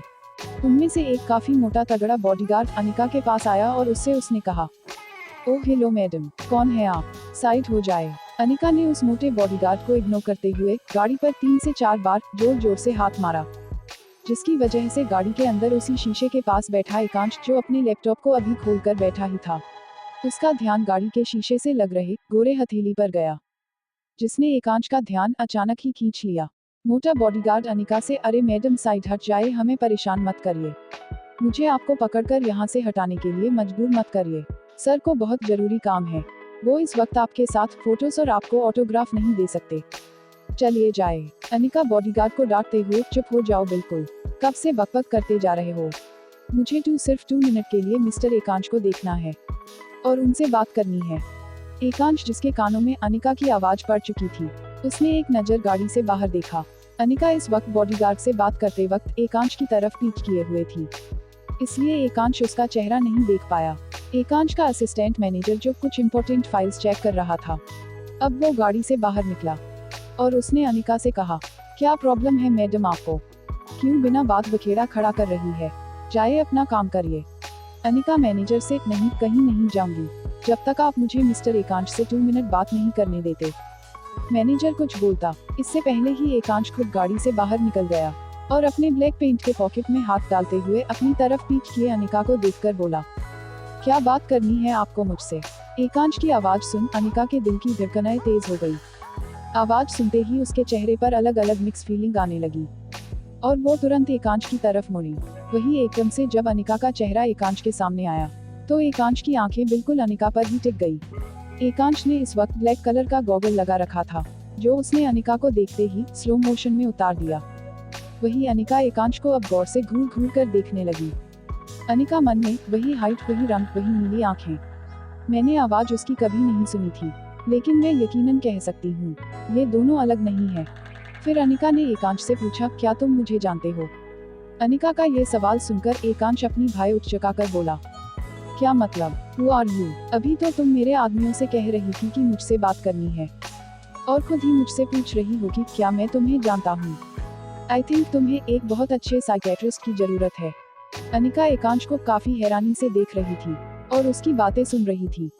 वही एकांश अनिका के चेहरे को एक नज़र गौर से देखकर कार में बैठ गया। अनिका ने अब किसी सवाल और जवाब की गुंजाइश नहीं की और चुपचाप वही खड़ी होकर एकांश की कार को जाते देखने लगी। वही एकांश, जो कार के पीछे वाली सीट पर बैठा था, उसने कार के आगे वाले शीशे में एक नज़र पीछे रह गई अनिका को देखा। इस वक्त एकांश की आंखों में एक अलग ही सवाल था, जिससे बाहर निकलते हुए एकांश ने अपना सिर झटका और अपने असिस्टेंट मैनेजर, जो कि उसी कार में आगे वाली सीट पर बैठा था, उसे बोला, आज के दिन सबसे बड़ी डील है, मुझे इसमें कोई गड़बड़ी नहीं चाहिए, वो डील हमें ही मिलनी चाहिए तुषार, इसीलिए पूरी प्रेजेंटेशन का काम मैंने तुम्हें सौंपा था। अगर इसमें कोई भी गड़बड़ी हुई तो इसकी सजा सारे एम्प्लॉयज को भुगतनी होगी, जो इस प्रोजेक्ट पर काम कर रहे थे। तुषार, जिसका गला सूख गया था एकांश की ऐसी बातों से, उसने अपने चेहरे पर जबरदस्ती मुस्कुराहट लाते हुए और डरते हुए एकांश से कहा, डोंट वरी यार, मैं तेरा भरोसा नहीं तोड़ने वाला, तेरी कंपनी बेस्ट है और बेस्ट ही रहेगी, कोई डील हमारे हाथ से नहीं निकलेगी। तुषार एकांश का बेस्ट फ्रेंड था। तुषार साई की तरह एकांश के साथ मौजूद रहता था और तुषार को एकांश के पल पल की खबर रहती थी। साथ ही तुषार से एकांश की जिंदगी का कोई राज नहीं छुपा था। एकांश सिंह ओबरॉय अंडरवर्ल्ड का किंग था, जिसकी दहशत आपको आगे देखने को मिल जाएगी। तभी तुषार ने बात पलटते हुए एकांश से कहा, वैसे वो लड़की कुछ ज्यादा ही खूबसूरत थी। तुषार, जो ये सब बोलते वक्त फाइल को भी एक नज़र देख रहा था, अचानक से फाइल बंद करते वक्त उसकी नज़र गाड़ी के अंदर वाले आगे के शीशे पर पड़ी और उसने देखा कि एकांश उसे अपनी जहरीली नजरों से घूर रहा है। तभी तुषार अपने आप को गालियां देने लगा, अरे यार क्या बोल दिया, अच्छे से पता है मुझे भी को लड़कियों में और रिलेशनशिप्स में कोई इंटरेस्ट नहीं है। इसके लिए तो लड़कियां सिर्फ दिल बहलाने का एक खिलौना है। फिर भी मैंने उसकी तारीफ इसके सामने कर दी। आज तो बेटा तेरी शामत आ गई। फिर उसने बिना एकांश की तरफ देखे जोर से हंसते हुए कहा, हा हा हा, मैं तो सिर्फ मजाक कर रहा था। तू सीरियस तो नहीं हो गया? मुझे पता है तुझे लड़कियों से सख्त नफरत है। मैं तो बस चेक कर रहा था कि कहीं तू बदल तो नहीं गया। वो पहली बार मैंने देखा कि तू किसी लड़की के सामने आया और तूने एटलीस्ट उसे बुरा भला ही सही कुछ तो कहा, वरना तू तो किसी के मुंह नहीं लगता। एकांश तुषार से जितना ध्यान तुमने मेरे और उस अनजान लड़की की कन्वर्सेशन में लगाया है, उतना ही ध्यान मेरे इस प्रोजेक्ट पर लगाओ। मुझे मेरे बिजनेस में बिल्कुल घाटा नहीं चाहिए। सिंघानिया की हर प्रेजेंटेशन मुझे फ्लॉप चाहिए। उसके बाद इत्मीनान से उसकी बर्बादी का जश्न उसी के सामने होगा, जिसमें सिर्फ और सिर्फ उसकी मौत होगी। एकांश की बातों में इस वक्त एक अलग ही आग झलक रही थी, और उसके हैंडसम फेस कट के एक्सप्रेशनलेस चेहरे पर भी इस वक्त किसी के लिए मौत नजर आ रही थी। इधर अनिका, बिन्नी और आरव को रेस्टोरेंट में आ गए और उसने एकांश सिंह ओबरॉय से मिलते अपने पेशेंट की शक्ल के बारे में सब कुछ बता दिया। बिन्नी चौंकते हुए, क्या? एकांश सिंह ओबरॉय की शक्ल उस पागल से मिलती है जिसके बारे में तू बोलते नहीं थकती थी? How is this possible? Anika Binni से, यकीन तो मुझे भी नहीं हो रहा। एक ही महीने में वो इंसान इतना ब्रिलियंट कैसे हो गया, और इतनी बड़ी कंपनी का मालिक भी। खैर चाहे जो भी हो, लेकिन उसकी शक्ल उसे कैसे मिल सकती है? मैंने आरव से वीडियो लेकर अपने मामा जी और नैना दीदी को भेजी। वो दोनों भी बहुत ज्यादा शॉक्ड हो गए। आरव, क्या पता दोनों जुड़वा भाई हो। एक कुंभ के मेले में बिछड़ गया होगा और दूसरा बिजनेसमैन निकला, तुझे क्या लेना देना? अगर ये वो पागल भी होगा ना, तो अच्छा ही है, तेरे लिए जिंदा है। पता नहीं तुम लोग उसकी बात इतना ज्यादा क्यों कर रहे हो। तभी बिन्नी ने अरब से मजे लेते हुए कहा, तुझे बड़ी जलन हो रही है उससे। इसीलिए ना, क्योंकि अनिका उस पर ज्यादा ध्यान दे रही है, और तेरे बारे में तो वो रत्ती भर भी नहीं सोचती। अनिका बिन्नी के ऐसा कहने से उसे घूरने लगी। वही आरव बिन्नी से बोला, मैं तेरी तरह नहीं हूँ जो एक ही इंसान पर मार मिटूं। मेरे पीछे कॉलेज की हजारों लड़कियां पड़ी है, समझी? अनिका ने दोनों को चुप कराते हुए कहा, तुम दोनों प्लीज अपनी बकवास बंद करो, मुझे हेडेक हो रहा है। मैं घर जा रही हूँ। आज तो दिमाग बिल्कुल काम नहीं कर रहा है मेरा। मैं आज पढ़ाई तक नहीं कर पाऊंगी। आरव बीच में बोल पड़ा, अरे यार, पढ़ाई करने का टाइम किसको मिलने वाला है आज? आज तो विवेक का बर्थडे है ना यार। सारे फ्रेंड्स को इनवाइट किया है उसने। मुंबई का सबसे महंगा क्लब, और जहाँ इतनी ब्यूटीफुल लड़कियाँ आएंगी। मैं तो जरूर जाऊंगा, और तुम लोग भी तैयार हो जाना, मैं तुम दोनों को लेने आऊंगा। तभी अनिका ने मुंह बनाते हुए कहा, मुझे नहीं जाना उस विवेक के बर्थडे पार्टी में, मुझे वो बिल्कुल भी नहीं पसंद। उसका बाप अमीर है, इसलिए इतनी बड़े क्लब में पार्टी दे रहा है। तुम लोग जाओ, एंजॉय करो। मेरे दिमाग से एकांश तो बिल्कुल भी नहीं निकल रहा। मैं वहाँ मौज मस्ती बिल्कुल नहीं कर पाऊंगी।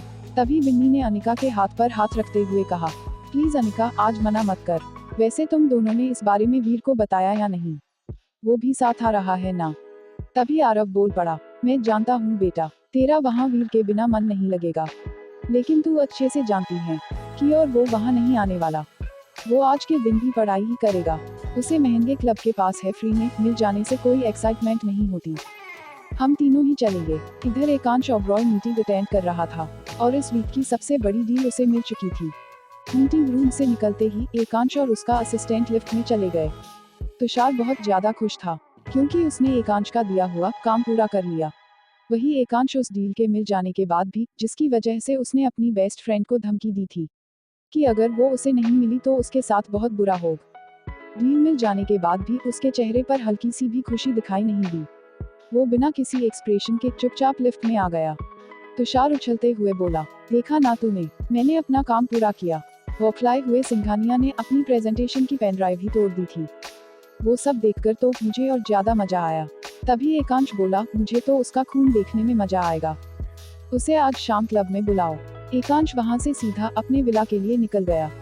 अपने आलीशान विला के बड़े से बेडरूम में पहुंचते ही एकांश ने अपना कोट उतारकर सोफे पर फेंक दिया, और अब उसने अपनी बॉडी से अपनी शर्ट भी रिमूव कर दी, और एक गहरी सांस लेकर छोड़ते हुए सीधा बेड पर छलांग लगा दी, और फिर से एक राहत भरी सांस लेते हुए उसने आंखें बंद की। तभी आंखें बंद करते ही उसकी बंद आंखों में एक लाल कुर्ती पहने खूबसूरत लड़की की तस्वीर आने लगी। वो अपनी आंखों में अनिका के चेहरे को देख रहा था, और तभी उसके दिमाग में एक और इमेज घूमने लगी। जिसमें अनिका एकांश के चेहरे को अपने हाथों में भरते हुए उसकी आंखों में आंखें डालकर कुछ बोल रही थी। एकांश उस आवाज को समझ नहीं पा रहा था, मगर उसे वो चेहरा बेहद गरीब और बारीकी से दिख रहा था। एकांश ने झट से आंखें खोली और उठकर बेड के किनारे बैठ गया।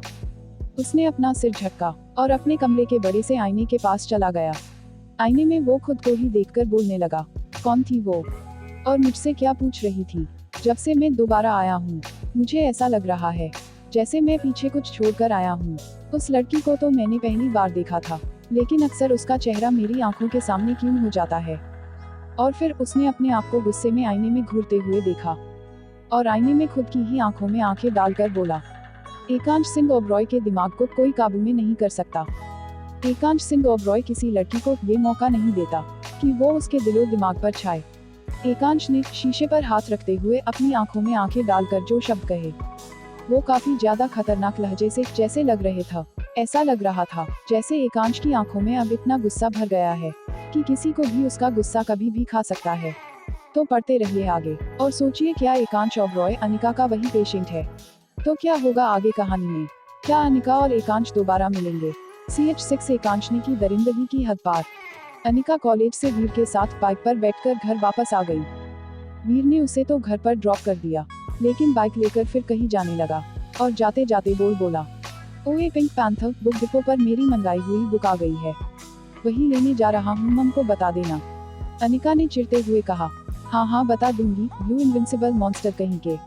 अनिका की बात पर भौं चढ़ाते हुए वीर ने उससे पूछा, अब ये इनविजिबल मॉन्स्टर किस खुशी में नाम रखा है आपने मेरा? पिंक पैंथर साहिबा। अनिका वीर से, बस रख दिया कंपटीशन के लिए, वैसे भी आपको कोई कलर तो पसंद है ही नहीं जो आपका नाम उस कलर के बिना पर रखा जाए। अब जाओ वरना बुक की शॉप बंद हो जाएगी। वीर, जाता हूँ, उसके बाद आके तेरी खबर लूंगा, मोटी कहीं की। अनिका कुछ और बोलती इससे पहले ही वीर ने बाइक दौड़ा ली।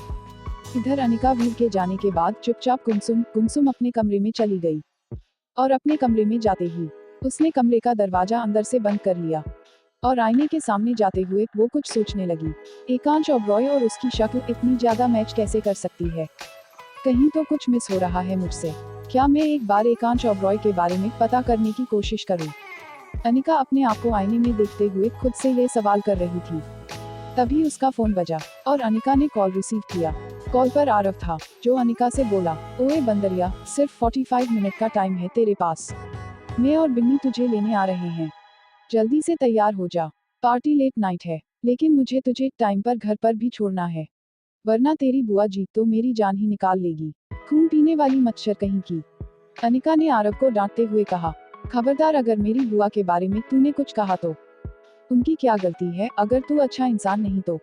आरव, अच्छा मैं अच्छा इंसान नहीं हूँ, और वो तेरी ओल्ड सेनोरिटा जैसी दिखने वाली बुआ, उसे मुझसे क्या तकलीफ है, कभी पूछा तूने?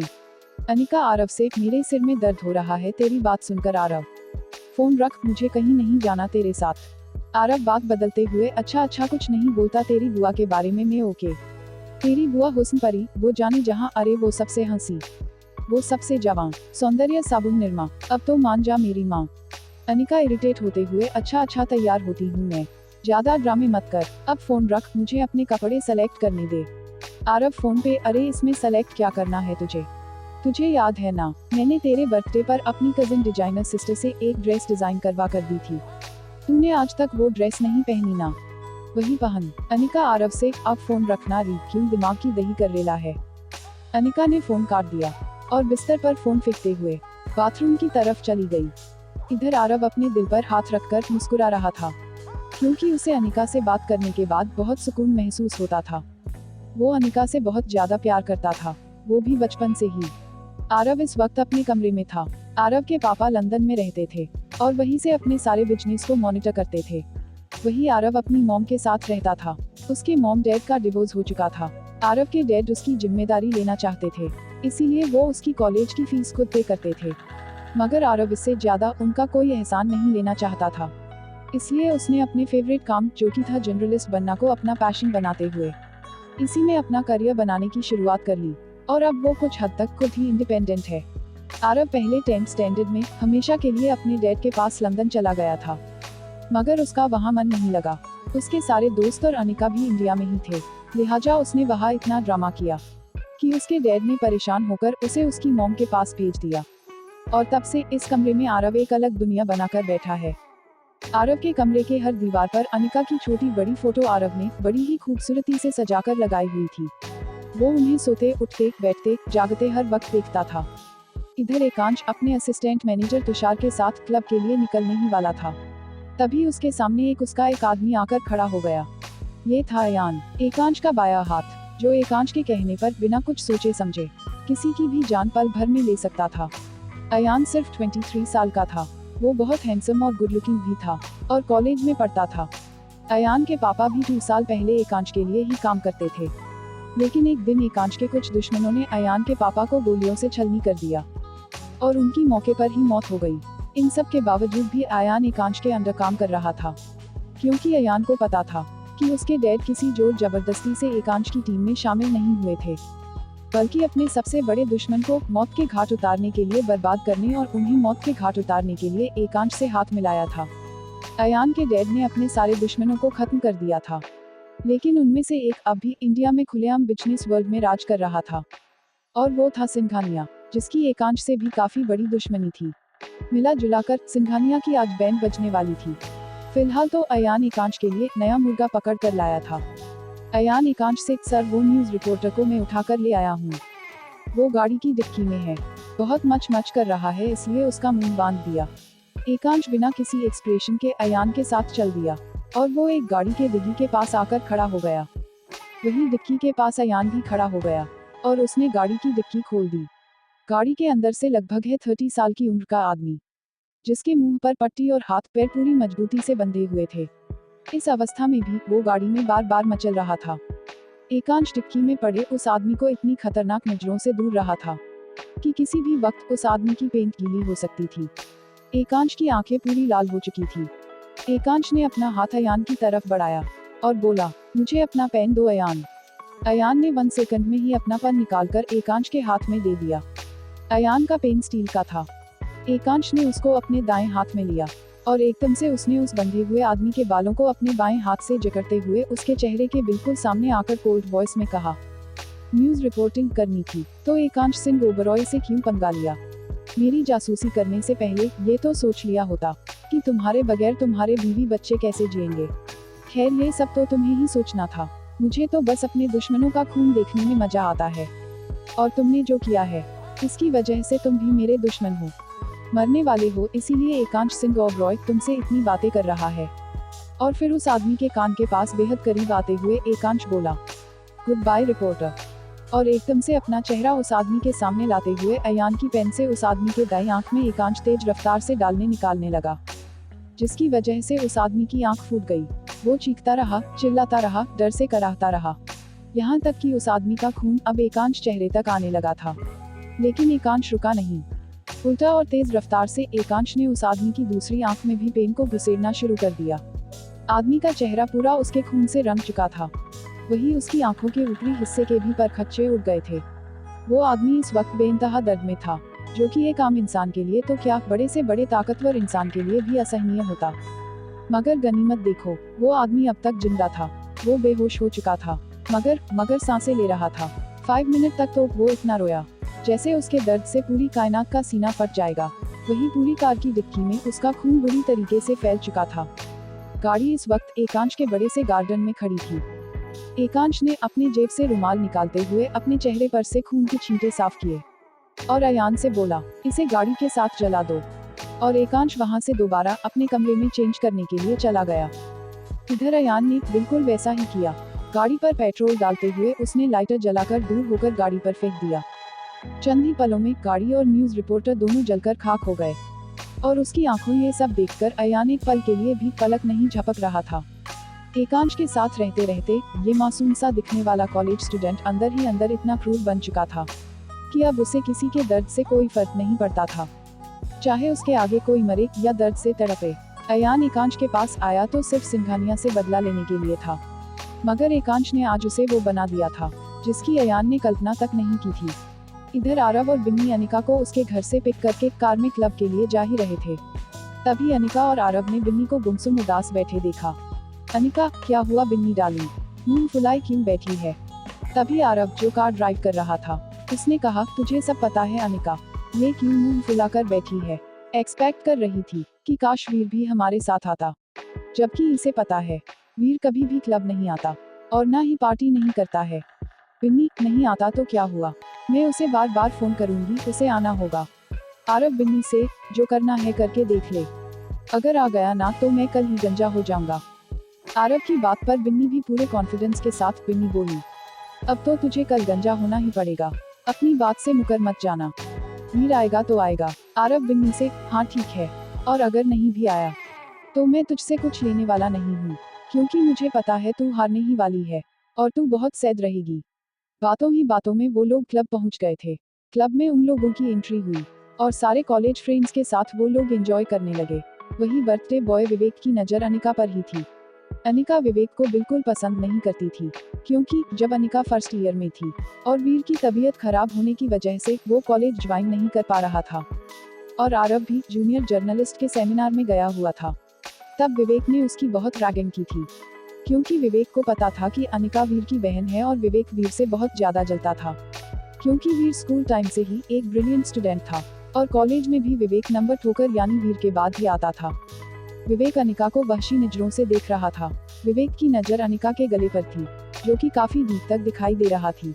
अनिका ने डार्क ब्लू कलर की वन पीस ड्रेस पहनी हुई थी, जिसमें वो काफी ज्यादा खूबसूरत लग रही थी और उसका गला काफी डीप होने की वजह से विवेक की आंखें और ज्यादा चमक गई। वही अनिका का ध्यान इस वक्त पार्टी में तो बिल्कुल भी नहीं था। उसकी आंखों के सामने बार बार एकांश का चेहरा आ रहा था। उसके दिमाग में वही बात घूम रही थी। थोड़ी देर में केक कटिंग के लिए सब इकट्ठा हो गए। आरव भी अनिका का हाथ पकड़कर उसे सबके बीच ले गया। इधर एकांश और उसका असिस्टेंट मैनेजर भी क्लब में अपनी 10 बॉडीगार्ड्स के साथ एंटर हो गए और वह लोग सीधा क्लब के एक प्राइवेट रूम में चले गए। To be continued. तब तक के लिए सोचे आगे क्या होगा और कमेंट में जरूर बताएं।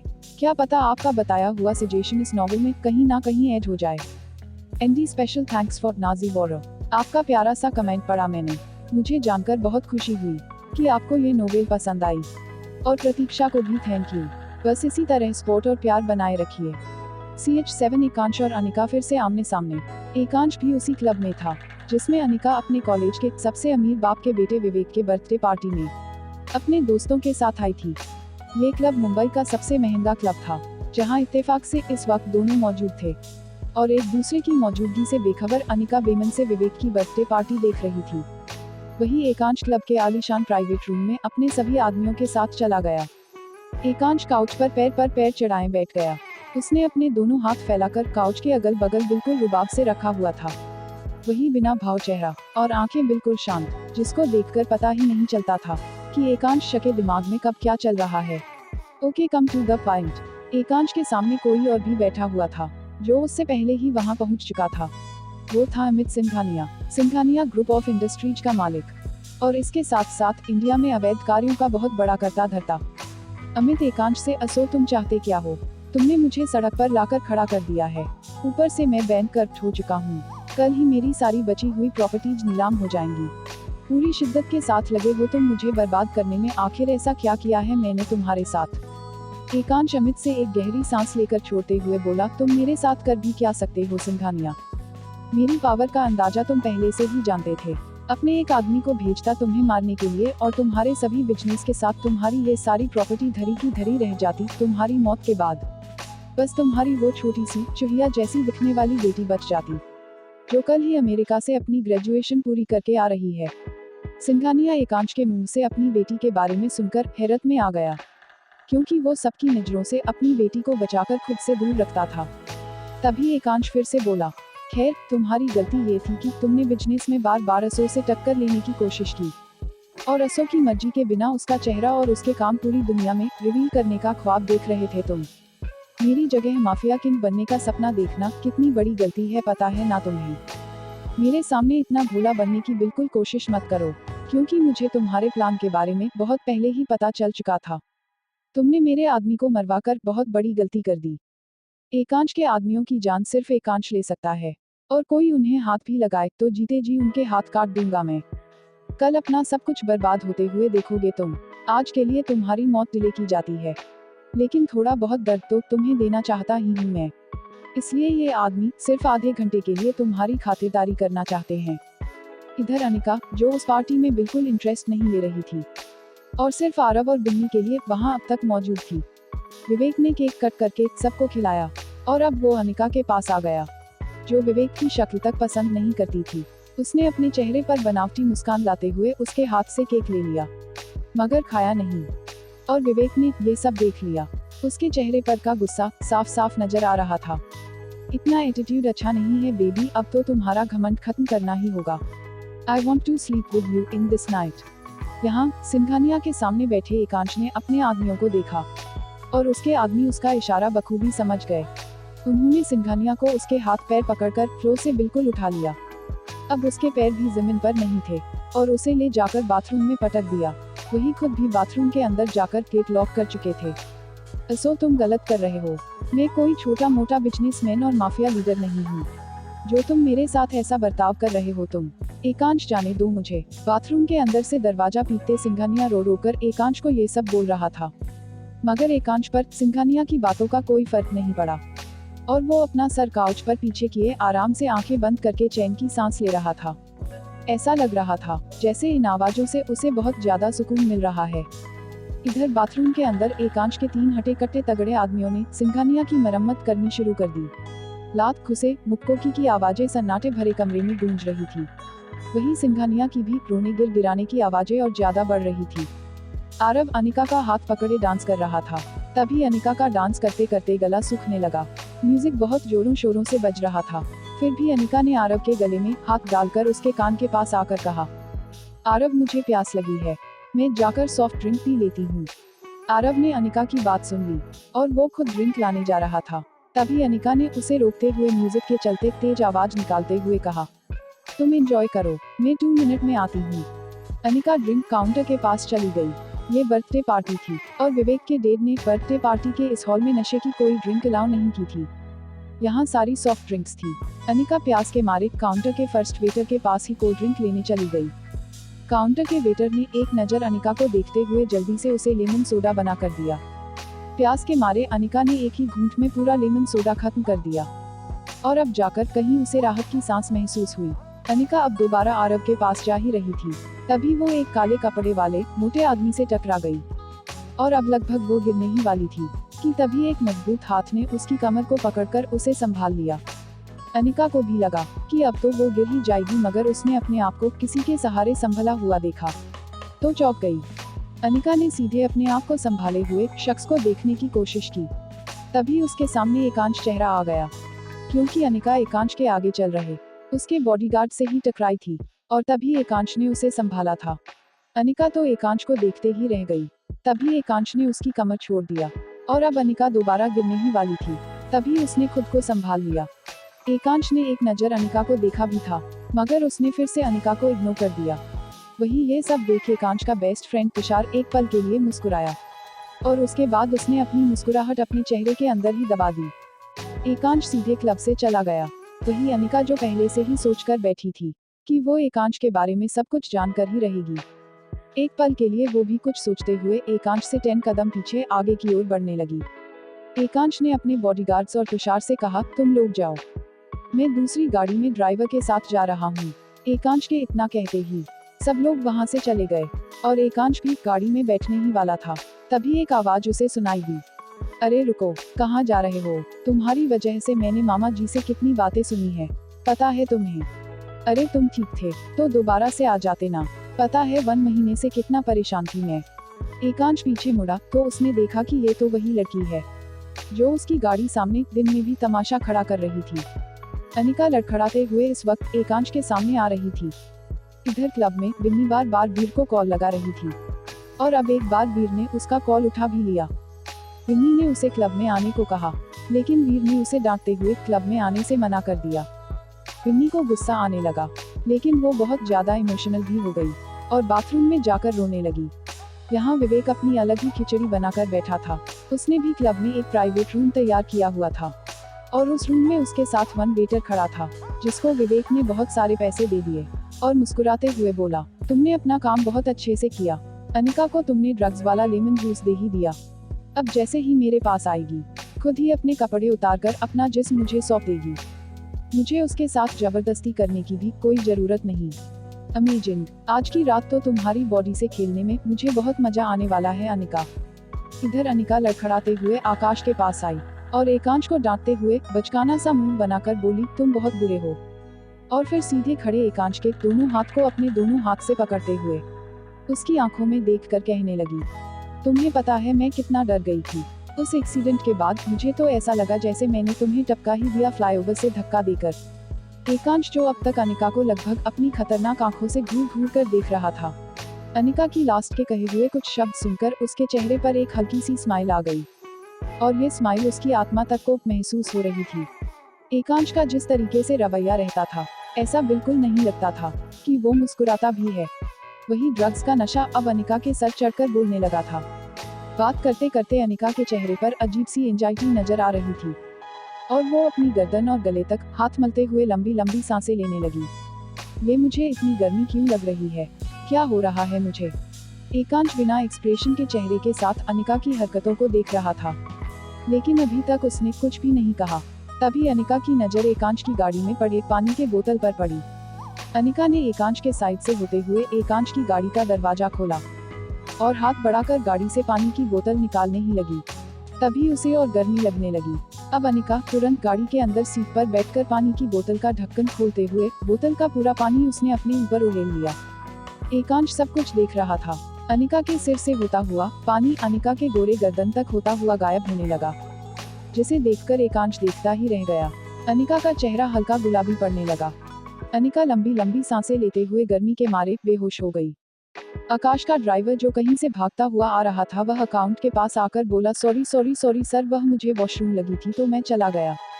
एकांश ने ही एक नजर गाड़ी में बेहोश अनिका को देखते हुए ड्राइवर से कहा, मैं खुद ड्राइव कर लूंगा, तुम अपने घर चले जाओ। ड्राइवर हाँ में सिर हिलाकर वहां से चला गया। इधर एकांश थोड़ा झुकते हुए गाड़ी के दरवाजे के पास आकर एक नजर बेहोश अनिका के चेहरे को गौर से देखने लगा।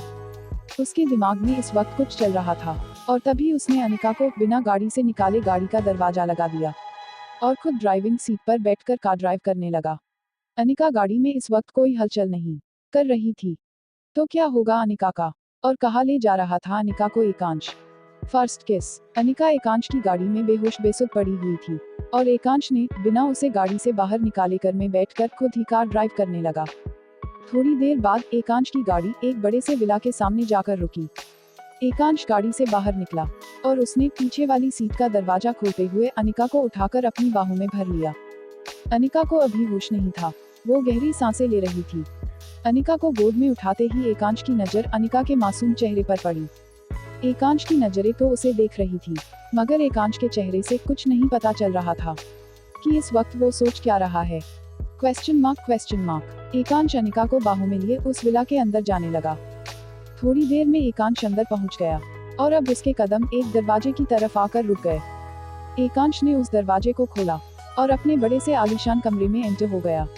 उसने अनिका को बेड पर लेटाया और उसके चेहरे पर उसके हल्के से बिखरे बालों को अपने सख्त हाथों से साइड करते हुए अनिका के गाल पर अपने बाएं हाथ का अंगूठा चलाने लगा। कौन है ये? जब से मैं वापस आया हूँ तब से इस लड़की का चेहरा मेरी आंखों के सामने क्यों आ जाता है? एकांश को सपने भी उसकी मर्जी के बगैर नहीं आते, लेकिन ये लड़की मेरे दिमाग पर छाई हुई है। जब तक इस लड़की से मैं अपने बारे में सब कुछ पूछ नहीं लेता, इसे मैं कहीं नहीं जाने दे सकता। और अगर इसे मेरे बारे में सारे राज पता है तो आज मैं इसे मौत के घाट उतार दूंगा। एकांश यही सब मन में ही सोच रहा था। तभी उसने देखा कि अनिका अब हल्की हरकत करने लगी है। वो आंखें खोलने की कोशिश कर रही है और साथ में अपनी पूरी बॉडी को अपने हथेली से रब कर रही है। कुछ ही पल में उसकी आवाज भी निकली, मुझे बहुत गर्मी लग रही है, मुझे अभी नहाना है, मुझे ठंडे पानी से नहाना है, पानी पानी। एकांश समझ चुका था कि अनिका पर ये सब ड्रग्स का असर था। उसे लगा कि आए दिन ऐसा क्लब नहीं होता रहता है। लड़कियां क्लब में जाती है और उनका गलत फायदा उठाने के लिए कोई भी उन्हें ड्रग्स देकर इस्तेमाल करने की कोशिश करता है, और यही अनिका के साथ हुआ होगा। एकांश ने अनिका को गोद में उठाया। अनिका की आंखें खुल रही थी और वो अब थोड़े होश में थी। उसने एकांश को देखा, मगर फिर भी अपनी बॉडी में हो रही जलन से परेशान होकर उसने एकांश से मदद मांगी। एकांश अनिका को सीधा बाथरूम के अंदर ले गया और उसे शावर के नीचे खड़ा करते हुए वॉल पर एक बटन था जिसे उसने दबा दिया और चंद ही सेकंड में अनिका के ऊपर ठंडा पानी गिरने लगा। अनिका बिल्कुल संभाल नहीं पा रही थी। एकांश अनिका से 3 कदम की दूरी पर खड़ा हो गया था, लेकिन अनिका को लड़खड़ाते देख एकांश फिर से अनिका के सामने आ खड़ा हुआ और अब दोनों ही शावर के ठंडे पानी में गीले हो गए। एकांश ने अनिका की कमर को अपने बाएं हाथ से होल्ड किया हुआ था। वही अनिका शावर के ठंडे पानी में अपना चेहरा और बदन धो रही थी। वो अपने चेहरे पर बार बार ठंडा पानी आता महसूस कर रही थी और उसे अब थोड़ी बहुत राहत मिलने लगी थी, मगर इतनी भी नहीं कि अनिका शांत हो जाए। ड्रग्स का असर अभी 10% ही उसके ऊपर से खत्म हुआ था। अब वो सीधे खड़े हो चुकी थी क्योंकि उसे कमजोरी महसूस हो रही थी, लेकिन ड्रग्स का नशा अभी भी उसके सिर चढ़कर बोल रहा था। अब उसके सामने खड़े एकांश ओबरॉय, जिसकी हट्टी कट्टी बॉडी और लंबा चौड़ा शरीर देखकर अनिका की आंखें फट गई। वही एकांश एक टक होकर अनिका को ठंडे पानी में भीगते हुए देख रहा था। अनिका इस वक्त पानी में भीगती हुई एकांश को बहुत ज्यादा हॉट लग रही थी। उसकी डॉग ब्लू कलर की मिनी शॉर्ट ड्रेस पूरी उसकी बॉडी से चिपक चुकी थी। अनिका का पूरा चेहरा गुलाबी पड़ गया था। दोनों इस वक्त एक दूसरे के चेहरे को देख रहे थे और शावर का पानी बिना रुके उन पर बौछार बरसा रहा था। अचानक से अनिका के सामने खड़े एकांश के सीने से लग गई। एकांश से बोली, प्लीज पानी बंद करो। एकांश ने एक हाथ से अनिका को होल्ड किए शावर का बटन ऑफ कर दिया और अपने सीने में छुपी अपने लिए अनजानुस लड़की अनिका को घूरने लगा। एकांश ने अनिका के चेहरे को दूसरे हाथ से पकड़ते हुए अपने सामने किया और कोल्ड वॉइस में उससे बोला, तुम बहुत गीली हो चुकी हो, कांप रही हूँ, मैं तुम्हें अपना बाथरूम देता हूँ, चेंज करके उसे पहन लेना। एकांश खुद को कंट्रोल करके कोशिश कर रहा था कि अनिका अपने आप को संभाल ले, मगर अनिका ड्रग्स के नशे में पूरी तरीके से धुत थी। उसे सिर्फ एकांश का चेहरा दिखाई दे रहा था और वो उससे और ज्यादा चिपक गई और अब धीरे धीरे उसने अपने हाथ एकांश के कोट के अंदर घुसा लिए। तुम मुझसे दूर क्यों गए थे? अब मैं तुम्हें कहीं नहीं जाने दूंगी। अनिका के हाथ एकांश के कोट के अंदर उसके शर्ट के ऊपर चल रहे थे, जिससे एकांश के सीने में अजीब से सनसनी दौड़ गई। ऐसा उसके साथ पहले कभी नहीं हुआ था, इसलिए उसे यह एहसास काफी नया सा और एक्साइटेड कर देने वाला लगा। एकांश के अंदर भी अब अजीब सी गर्मी आ गई। अनिका एकांश के सीने के इतने करीब थी कि वो अब एकांश के जिस्मानी फ्रेग्रेंस को बखूबी महसूस कर पा रही थी। वही एकांश के जिस्म से आती मर्दानी खुशबू में वो इतनी मदहोश हो चुकी थी कि अब वो एकांश के सीने पर किस करने लगी और धीरे धीरे उसने एकांश का कोट उतारना शुरू कर दिया। एकांश अभी तक अनिका की कमर को होल्ड किए हुए थे और अब धीरे धीरे अनिका की कमर को सहलाने भी लगा। वो बेकाबू होते जा रहा था, मगर अचानक से ही उसकी आंखों के सामने एक इमेज बनकर आने लगी, जिसमें उसने अनिका को कसकर गले से लगाया हुआ था और अनिका उससे छूटने की कोशिश करते करते रुक गई थी। अब तक तो इतना आपको समझ आ ही गया होगा कि एकांश और अनिका का वो पागल पेशेंट दोनों एक ही है। यूं ही तो एकांश को अनिका का चेहरा बार बार नहीं दिखाई देता होगा ना, मगर एकांश जैसे माफिया किंग के साथ ऐसा क्या हुआ था आखिरकार कि उसे मुंबई के एक पागलखाने में तकरीबन अपने 3 महीने गुजारने पड़ गए। ये बात तो खुद एकांश भी नहीं जानता था और उसे तो ये तक नहीं पता था कि वो पिछले कुछ महीने पागलखाने में रहा है। चलिए आगे जो कुछ भी हो, आप लोगों की नजरों के सामने सच कुछ तो खुला। फिलहाल तो असाइलम में बिताए अनिका के साथ कुछ पल जो अब धीरे धीरे एकांश की आंखों के सामने आ रहे थे। उन तस्वीरों ने अनिका के लिए एकांश का पागलपन और बढ़ा दिया। एकांश के मन में फिर से अनिका को कसकर गले लगाने की तलब उठी। एकांश ने अपना चेहरा थोड़ा झुकाते हुए अपने होंठ को अनिका के गर्दन पर रख दिए और अचानक से उसने अनिका के कॉलर बोन पर किस करना शुरू कर दिया। अनिका की गर्दन पर 2 मिनट किस करने के बाद उसने अनिका की कॉलर बोन पर हल्का सा बाइट कर लिया, जिसकी वजह से अनिका की हल्की आह निकल गई। अनिका की मीठी आवाज जब एकांश के कान में पड़ी तो उसके अंदर एक्साइटमेंट और ज्यादा बढ़ गई। वही अनिका ने एकांश के बाइट के दर्द को सहने के लिए मुट्ठी बना ली थी। एकांश ने शावर दोबारा से ऑन कर दिया, जिससे अनिका एकांश को छोड़कर अपने आप को ठंडे पानी से बचाने के लिए अपने सर पर हाथ रख खुद को कवर करने की कोशिश करने लगी, क्योंकि अब धीरे धीरे उसके अंदर की गर्मी खत्म होने लगी थी और ठंडे पानी की बूंदों को वो महसूस कर पा रही थी। एकांश ने झट से अपना कोट उतारकर बाथरूम के फ्लोर पर फेंक दिया। उसने इस वक्त व्हाइट कलर की शर्ट पहनी हुई थी, जो गीली होने की वजह से एकांश के सख्त शरीर से बिल्कुल चिपक गई थी। एकांश की मस्कुलर बॉडी का उभार उस शर्ट पर साफ साफ देखा जा सकता था। वो जितना ज्यादा क्रूर था उतना ही हैंडसम भी। एकांश ने एक झटके में अनिका को अपनी तरफ खींच लिया और अनिका एकांश के चेहरे को देखती रह गई। वही इस वक्त उसे अजीब सा डर लग रहा था। एकांश से बिल्कुल सब्र नहीं हो रहा था और उसने अनायास ही अनिका के होठों पर झुककर अपने होठ रख दिए और अनिका के नाजुक होठी को चूमते हुए वो पैशनेटली किस करने लगा। इस वक्त अनिका एकांश के गिरफ्त में छटपटाने लगी, मगर एकांश की पकड़ ने उसे जरा में हिलने डुलने तक का मौका नहीं दिया।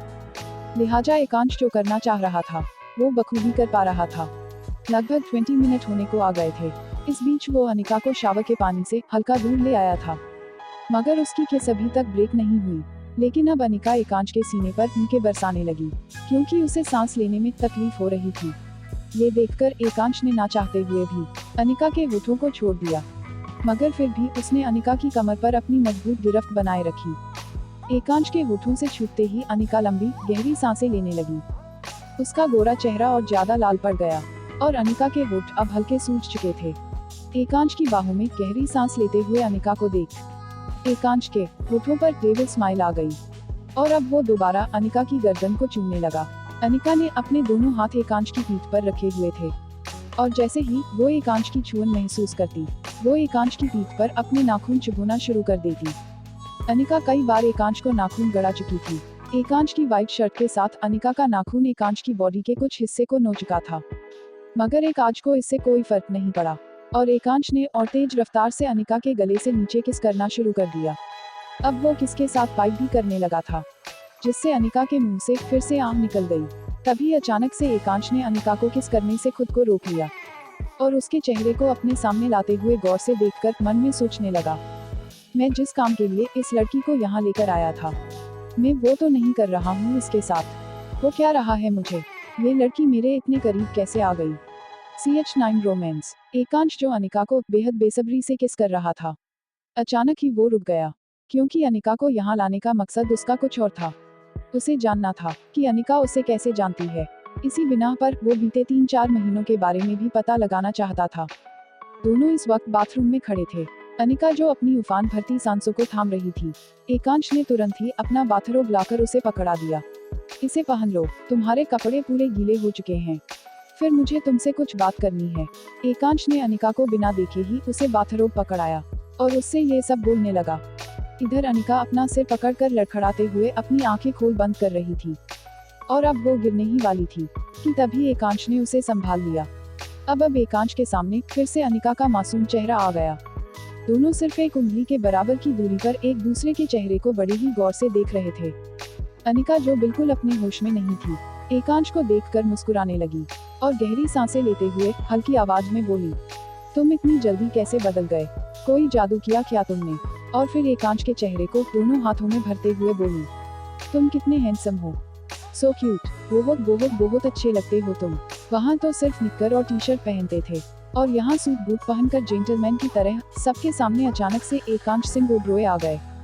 एकांश अनिका की सारी बातें सुन रहा था और वो भुए उचकाते हुए अपने आप को निक्कर और टी-शर्ट में देखने लगा और फिर उसने अपना सिर झटका।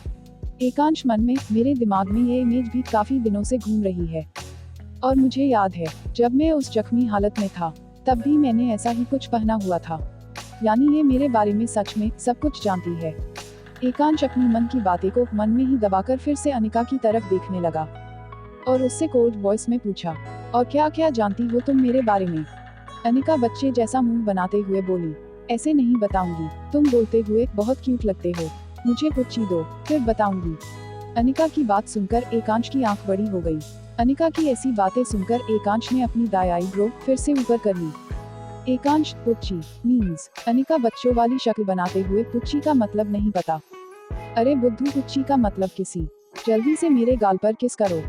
अनिका की बात सुनकर एकांश के चेहरे पर एक डेविल स्माइल आ गई और उसने अनिका के गाल पर एक किस कर दिया।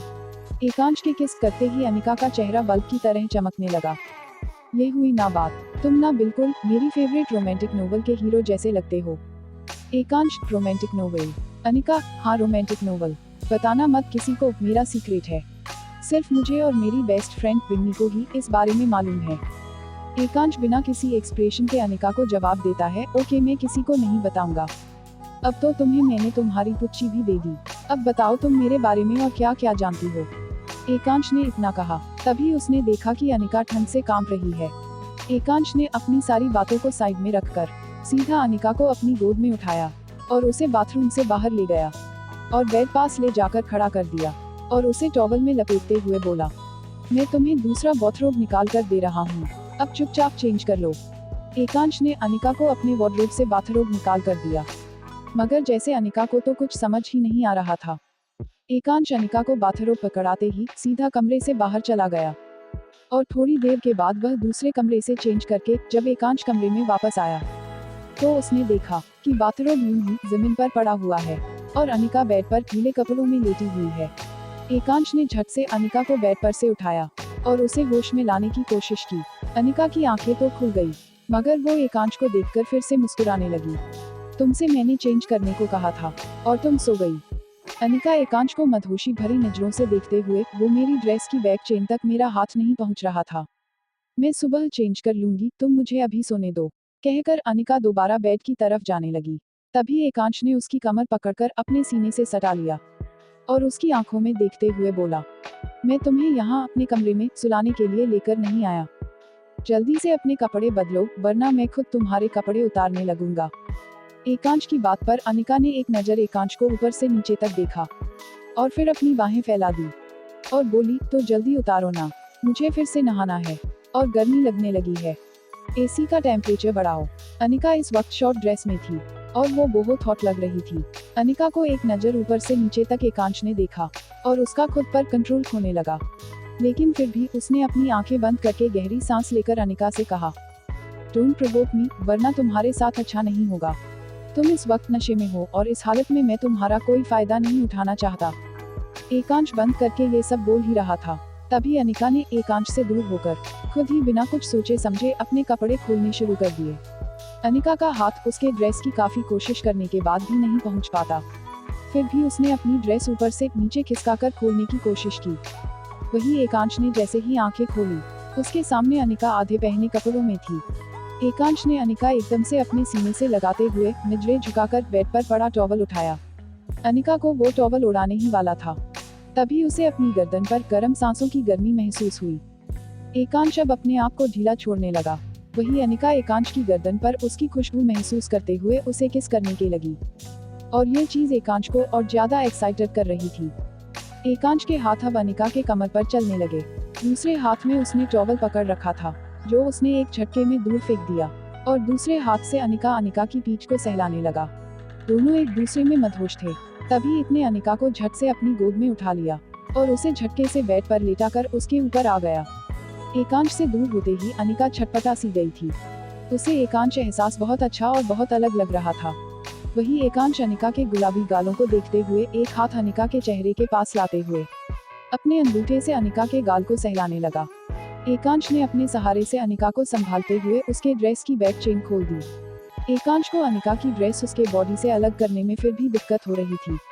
गुस्से में एकांश ने वो पूरी की पूरी ड्रेस ही फाड़कर अनिका के शरीर से अलग कर दी। अनिका सिर्फ अपने ब्लैक कलर के प्राइवेट क्लोथ्स में थी। अनिका ने एकांश के कंधे के सहारे अपने आप को बेड से थोड़ा ऊपर टिका रखा था। उसे सिर्फ इस वक्त एकांश और उसकी अट्रैक्ट कर देने वाली पर्सनैलिटी ही दिखाई दे रही थी। एकांश ने अनिका के होंठों पर अपने सख्त होंठ रख दिए और उसे पैशनेट किस करने लगा, यहाँ तक कि अनिका भी अपना सबर होने लगी और अपने ऊपर लेटे एकांश के पीठ पर अपने हाथ चलाने लगी। एकांश की सॉफ्ट किस इतनी ज्यादा रूट होने लगी कि एकांश अनिका के होठों को बाइट भी करने लगा, जिसके चलते अनिका कसमसाने लगी और उसने एकांश के पीठ पर अपने नाखून गड़ाने शुरू कर दिए। अनिका ने एकांश के पीठ पर कई सारे निशान बना दिए थे और फिर भी उसके हाथ रुक नहीं रहे थे। यहाँ एकांश अनिका को और रुडली किस करने लगा और उसे अनिका के नाखून चुभाने से कोई फर्क नहीं पड़ रहा था। इसी तरह आधा घंटा बीत गया और अनिका एक एक सांस को मोहताज होने लगी। तभी एकांश ने उसकी हालत देखते हुए उसके होठों को छोड़ दिया और उसके कॉलर बोन पर आकर किस करने लगा। थोड़ी देर वहाँ सॉफ्ट क्लिक्स करने के बाद एकांश ने फिर से अनिका को बाइट कर लिया, जिससे अनिका की चीख निकल गई। एकांश अब वही नहीं रुका, बल्कि अब अनिका के अपर बॉडी के हर एक पार्ट को किस करने लगा, जिससे अनिका और ज्यादा से सिसकने लगी और उसकी आह निकलने लगी, जिससे एकांश और ज्यादा एक्साइटेड हो गया। अब थोड़ी कोशिश करते हुए अनिका एकांश को रोकने की कोशिश कर रही थी। तभी एकांश ने अनिका के दोनों नाजुक हाथों को अपने हाथों से पकड़ लिया और उसके उंगलियों के बीच अपनी उंगलियां फंसाते हुए उसके दोनों हाथों को बिस्तर से सटा दिया और फिर से उसकी पूरी बॉडी पर किस करने लगा। पूरे कमरे में सिर्फ अनिका की सिसकियों और आहें भरने की आवाजें गूंज रही थी। तभी एकांश को पलट दिया और अनिका के गर्दन से लेकर कमर तक उसे पूरी बेसब्री के साथ किस करता है। और अनिका बेड के बिस्तर को अपने दोनों हाथों की मुट्ठी में भरते हुए एकांश के दिए हुए मीठे से दर्द को सहने की हिम्मत जुटा रही थी। लेकिन अब धीरे धीरे एकांश बहुत ज्यादा वाइल्ड होने लगा। अब वो अनिका की बॉडी पर काफी तेजी से बाइट कर रहा था, जिससे अनिका की चीख निकल गई। इतने अनिका को दोबारा से सीधे पलट दिया और उसके गर्दन पर फिर से किस करने लगा। साथ ही अब उसके हाथ अनिका के बचे हुए कपड़ों के अंदर जाने लगे थे। धीरे धीरे एकांश ने अनिका के कपड़े उतारना शुरू कर दिए। वहीं अनिका भी एकांश के जिस्म को छूना चाहती थी। उसने एकांश के शर्ट के अंदर हाथ फेरना शुरू कर दिया। ये देख एकांश ने 2 मिनट में ही अपने सारे कपड़े उतार दिए और फिर से अनिका के ऊपर आ गया। एकांश को पूरा महसूस करने को मिल रहा था। एकांश जो अनिका के नशे में पूरा पागल था, उसने एक बार अनिका के कान के पास आकर कोल्ड वॉइस में कहा, सोच लो, आज की रात अपनी वर्जिनिटी खो बैठोगी तुमने तो मुझे पागल कर ही दिया है, लेकिन सुबह तुम बहुत ज्यादा पछताओगी। अनिका के कान में एकांश की आवाज पड़ रही थी और उसके अंदर अजीब सी सनसनी दौड़ रही थी। लेकिन फिर भी उसने एकांश के शब्दों पर ज्यादा गौर नहीं किया, क्योंकि उसे इस वक्त सिर्फ एकांश की बॉडी दिख रही थी। एकांश अनिका के जवाब का इंतजार कर रहा था और तभी अनिका ने एकांश को कसकर गले से लगा लिया।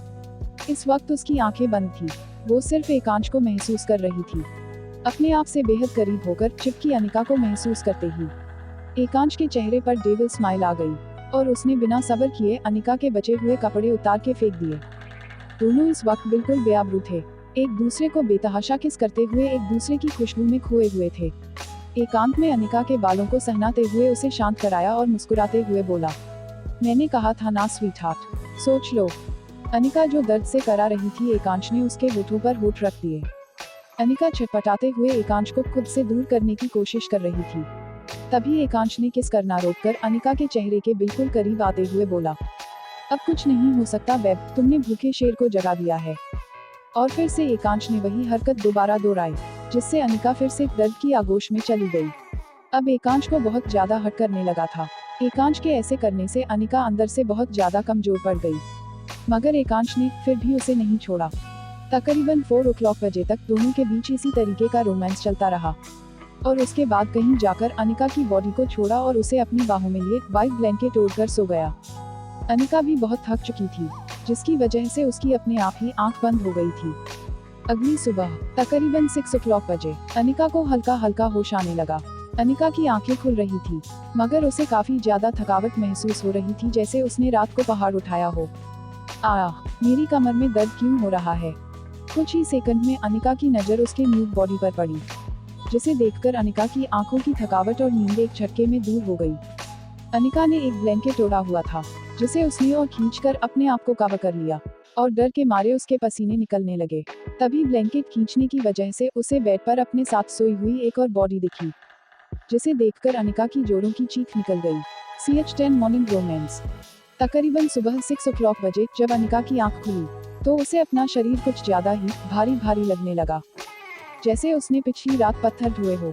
तुरंत ही अनिका ने अपने ऊपर जैसे ही ध्यान दिया, उसने देखा कि वो बिना कपड़ों के सिर्फ एक ब्लैंकेट के नीचे हैं। ये देखकर अनिका की आंखों में जो नींद और थकावट बची थी, वो भी पल भर में छूमंतर हो गई। उसने अपने ऊपर की ब्लैंकेट को थोड़ा ऊपर खींचते हुए खुद को कवर कर लिया। वो बहुत घबराई हुई थी। तभी उसने बेड पर अपने पास सोती हुई एक और बॉडी को देखी और जोर से चिल्ला पड़ी। पूरे कमरे में अनिका के चिल्लाने का शोर गूंज गया। तभी अनिका के पास बिस्तर पर पेट के बल फेल कर लेटा हुआ एकांश, जिसका एक पैर अभी भी अनिका के पैर के ऊपर ही था, झट से जाग गया। अरे क्या हुआ, क्यों सुबह सुबह इतना चिल्लाकर अपना गला खराब कर रही हो। एकांश की आंखों में अभी भी हल्की नींद थी और उसने अनिका से ये सब कहा। वही अनिका जिसने अपने बगल में एकांश को सोए हुए देखा, तो अपने मुंह पर उसने दोनों हाथ रख लिए और फिर उसने एकांश को ऊपर से नीचे तक देखा तो उसकी दोबारा चीख निकल गई। तभी एकांश ने अनिका को घूरना शुरू कर दिया और अपनी कातिलाना आवाज में अनिका को देखते हुए बोला, अब क्या हुआ। अनिका जोर से चिल्लाते हुए, बेशरम कहीं के, शर्म नहीं आती, एक लड़की के सामने बिना कपड़ों के हो, गंदे कहीं के, जल्दी से अपने कपड़े पहनो। एकांश को एक नजर बिना कपड़ों को देखकर अनिका ने तुरंत अपनी आंखें बंद कर ली थी। वही अनिका की बातें सुन एकांश ने बेड से उतरकर फर्श पर पड़ी अपनी पैंट उठाकर पहनते हुए कहा, अब किस बात की शर्म स्वीटहार्ट, कल रात तो तुम मेरे जिस्म का कोना कोना देख चुकी हो, अपने चेहरे को अपने हाथों से ढकी हुई अनिका ने जब एकांश की ये बात सुनी तो झट से उसका चेहरा हैरत से भर गया और उसने अपने चेहरे से हाथ हटाते हुए सीधा एकांश की तरफ बेड पर सिकुड़कर बैठी अनिका ने देखते हुए कहा, क्या क्या बकवास कर रहे हो तुम, और मैं यहाँ कैसे आई? मुझे याद है, मैं तो तुमसे सिर्फ बात करने के लिए क्लब से बाहर निकली थी। उसके बाद क्या हुआ मुझे बिल्कुल याद नहीं आ रहा। कहीं तुमने मुझे बेहोश करके मेरे साथ जबरदस्ती तो नहीं की? हाँ, तुमने यही किया है। तुमने कल रात मेरे साथ कुछ ऐसा किया है जिसकी वजह से मैं अपने बस में नहीं थी और तुमने मेरा गलत फायदा उठाया है। अनिका के चेहरे पर गुस्सा बहुत ज्यादा बढ़ गया और उसने अपने ऊपर का व्हाइट कलर का पतला सा ब्लैंकेट खुद से लपेटते हुए अपनी तरफ पीट करके पेंट की चेन लगा रहे एकांश पर कमरे की कीमती चीजों को उठाकर फेंककर मारना शुरू कर दिया। बेहया, बेशर्म, ठरकी, पागल संकी आदमी कहीं के, तुमने मेरे साथ। फिर अनिका ने पास ही रखा फोटो फ्रेम जिस पर एकांश की रुबाबदार पोज में तस्वीर थी, उसे उठाकर एकांश के ऊपर दे मारा। हालांकि एकांश अपनी तरफ आती कोई चीज की आवाज सुनकर अपनी जगह से थोड़ा हट गया और फोटो फ्रेम जाकर सामने की टेबल से लगकर चकनाचूर हो गई। अनिका ने और भी कई सारी चीजें बेड के उस तरफ खड़े एकांश को उठाकर बेमरना शुरू कर दिया और एकांश उन चीजों से भी बचते हुए बोला, अरे पागल लड़की, क्या कर रही है, मुझे चोट लग जाएगी। अनिका और सामान एकांश पर फेंकते हुए, तुम मर क्यों नहीं जाते, घटिया इंसान कहीं के, तुमने मुझे हाथ लगाया, मेरे कपड़े उतारे। अनिका ने फिर एकांश के रूम की एक एक्सपेंसिव एंटीक पीस उठा के एकांश को दे मारी, जिससे बचते हुए एकांश ने कहा, अरे यार, वो ड्रेस तो उतर ही नहीं रही थी तो मैंने फाड़ दी। इतना सुनकर अनिका की आंखें और बड़ी हो गई और वो गुस्से से एकांश को घूरते हुए बोली, मतलब कल रात तुमने सच में मेरे साथ आया, अब मैं तुम्हारा सिर फोड़ दूंगी। अनिका इधर उधर कोई चीज ढूंढने लगी, तभी उसे कमरे की एक टेबल पर भारी वाज दिखा। अनिका ने उस वाज उठाया और गुस्से में एकांश को देखते हुए बोली, बड़े बिजनेसमैन कहीं के, शक्ल से ही तुम वैसे ही दरिंदे दिखते हो। हवस भरी थी तुम्हारी नजरों में और मुझे पता ही नहीं था। उस दिन तो तुम फ्लाईओवर से गिरकर बच गए थे, लेकिन आज मैं तुम्हें जान से मारकर ही रहूंगी। ये लो। अनिका ने गुस्से में वो भारी भरकम वाज एकांश की तरफ दे मारा। एकांश को वो वाज बहुत लगने ही वाली थी कि तभी एकांश फिर से साइड हो गया। अपनी तरफ खतरे वाली चीजों से बचने का अंदाज भी उसका अलग ही तरीके का था। फिलहाल तो अनिका कुछ और ढूंढती इससे पहले ही एकांश अचानक से उसके सामने आ गया और अनिका का हाथ पकड़कर उसे थोड़ा पीछे करते हुए झटके से बिल्कुल दीवार से सटा दिया और खुद भी आगे से पूरा अनिका से चिपकते हुए सिर को थोड़ा झुकाकर उसकी आंखों में देखते हुए बोला, मैंने तुम्हारे साथ कोई जबरदस्ती नहीं की, कल रात को सब तुम खुद चाहती थी और तुम इतना सब कुछ इतनी जल्दी कैसे भूल गई? हाँ, रात को तो तुम इतनी रोमांटिक हो गई थी कि मैं खुद को नहीं रोक पाया और अब इतनी भूली बन रही हो जैसे तुम्हें कुछ पता ही नहीं। अनिका जो एकांश की गिरफ्त से छूटने की कोशिश कर रही थी, एकांश की बातें सुनकर वो ढीली पड़ने लगी। उसके अंदर सनसनी दौड़ गई और उसकी आंखों में देखते हुए उसने कहा, मैं ऐसा कैसे कर सकती हूँ? तुम झूठ बोल रहे हो। एकांश अपने चेहरे पर डेविल स्माइल लाते हुए, अच्छा, तब तो तुमने ये भी नहीं कहा होगा मुझसे कि तुम रोमांटिक नॉवेल पढ़ती हो और मैं तुम्हें उस रोमांटिक नॉवेल के हीरो जैसा लगता हूँ। एकांश की ये बात सुनकर अनिका की आंखें हैरत से बड़ी हो गई और उसने से नजरें चुराते हुए मन में सोचा, इसे कैसे पता चल गया कि मैं रोमांटिक नॉवेल पढ़ती हूँ? क्या मैंने सच में? तभी एकांश ने दोबारा बोलना शुरू किया, कल रात मैंने तुम्हारे साथ नहीं बल्कि तुमने मेरे साथ जबरदस्ती की है। तुमने मुझे धमकी दी कि अगर मैं तुम्हारे साथ वो सब नहीं करूँगा जो तुम चाहती हो तो तुम मुझ पर रेप का चार्ज लगा दोगी। मैं बेचारा, और करता भी तो क्या, मेरे पास कोई और चारा नहीं था तुम्हें खुश करने के अलावा। पहली बार पता चला कि लड़कियां लड़कों पर कितनी भरी पड़ सकती है। एकांश ये सब अनिका को शांत कराने के लिए बोल रहा था, क्योंकि उसे पता था कि अगर एकांश ने बताया कि ये सब उसने भी बहकावे में किया है तो शायद अनिका और भड़क जाती। वही एकांश की बात सुनकर अनिका को अंदर ही अंदर बहुत गिल्टी महसूस हो रहा था। उसे समझ नहीं आ रहा था कि रात उसने ऐसा क्यों किया। वही उसकी आंखों के सामने रात की हल्की हल्की धुंधली इमेजेस आने लगी थी, जिसमें अनिका पूरी मर्जी के साथ एकांश को अपने साथ इंटीमेट होने का मौका दे रही थी। हैरत और डर के मारे अनिका का चेहरा अब लाल पड़ चुका था। उसके गले का पानी सूखने लगा और अनिका पर जो हल्का ब्लैंकेट अपने ऊपर कवर किया हुआ था वो सिर्फ अनिका के ऊपर इसीलिए टिका हुआ था क्योंकि एकांश उससे इस तरीके से चिपका था जिससे वो ब्लैंकेट हिल भी नहीं पा रहा था। अब अनिका बिल्कुल शांत हो गई वही एकांश जो अनिका के इतने करीब था, उसे अनिका का अपने पास होना काफी अच्छा लग रहा था। ये सब महसूस करके एकांश गहरी सांस लेते हुए अनिका से बोला, कल रात हम दोनों जितने करीब थे, उसे याद करके तुम्हारा अभी का बिहेवियर मुझे बिल्कुल झूठा लग रहा है। तुम अंदर से बहुत ज्यादा रोमांटिक हो। आई वॉन्ट किस यू अगेन बेबी। अनिका एकांश की ये बात सुनकर चौंक गई और उसने एकांश के चेहरे को फिर से देखा, लेकिन तभी अचानक से उसके होठों पर एकांश ने अपने होंठ रख दिए और एकांश उसके होठों को धीरे धीरे चबाने लगा। अनिका, जो अपने पूरे होश में थी, उसे ये एहसास काफी जाना पहचाना और अच्छा सा लगा, जबकि वो एक तरफ एकांश से छूटकर भाग जाना चाहती थी। एकांश ने अभी भी अनिका के दोनों हाथों को पकड़ रखा था और उसके सीने से बिल्कुल चिपका हुआ था। अनिका एकांश की मजबूत घेराबंदी में बिल्कुल फ्रीज हो चुकी थी। उसका हिलना डुलना मुश्किल हो चुका था और ऊपर से एकांश के होठ से अनिका के होठों को बिल्कुल सिल चुके थे। अनिका जो कोई रिस्पांस तो नहीं कर रही थी, मगर एकांश को रोक भी नहीं पा रही थी। वही एकांश किस करते करते और ज्यादा रूड हो गया और उसने अब अनिका को और ज्यादा बाइट करना शुरू कर दिया। लगभग 20 मिनट एकांश के किस करने के बाद अनिका की सांसें उखड़ने लगी और वो दीवार और एकांश के बीच छटपटाने लगी। ये देखकर एकांश ने ना चाहते हुए भी अनिका के होठों को छोड़ दिया। अब एकांश भी गहरी सांसें ले रहा था, मगर फिर भी उससे कंट्रोल नहीं हो रहा था और उसने अनिका के कॉलर बोन पर अपने होंठ रख दिए और वहां किस और बाइट करने लगा। अनिका जो 20 मिनट की किस से उखड़ी हुई सांसों को संभाल रही थी, अचानक ही एकांश के बाइट करने से उसकी आह निकल गई, जिसे सुन एकांश और ज्यादा एक्साइटेड हो गया और उसने अनिका के दोनों हाथ को छोड़कर अपनी पकड़ उसके कमर और पीठ पर बना ली और फिर उसे पलटते हुए दीवार की तरफ उसका चेहरा कर दिया और उसकी पीठ को बेतहाशा चूमने लगा।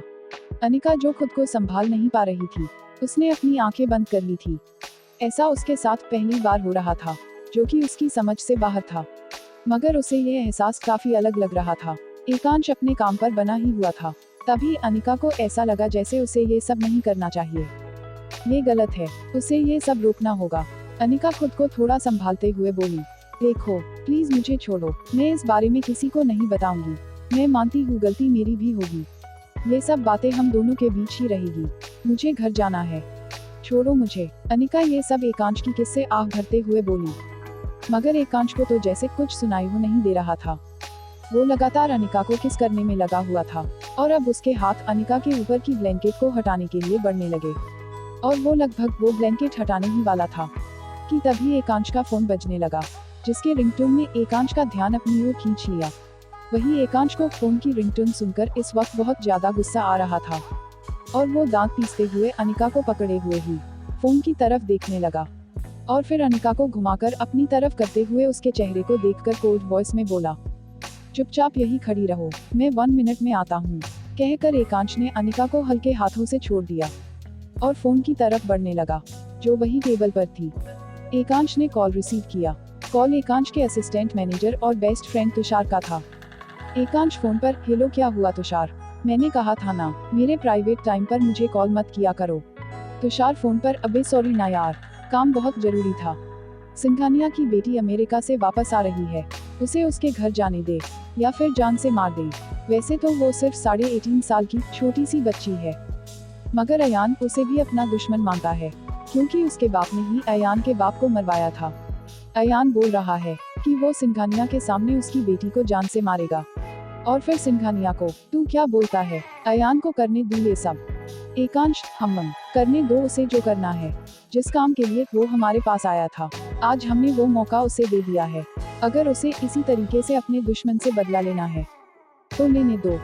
और हाँ, तुम्हारी उस डायमंड की प्रेफर की हुई न्यू डील का क्या हुआ? एकांश तुषार से जरूरी कामों के बारे में बात करने में बिजी हो गया।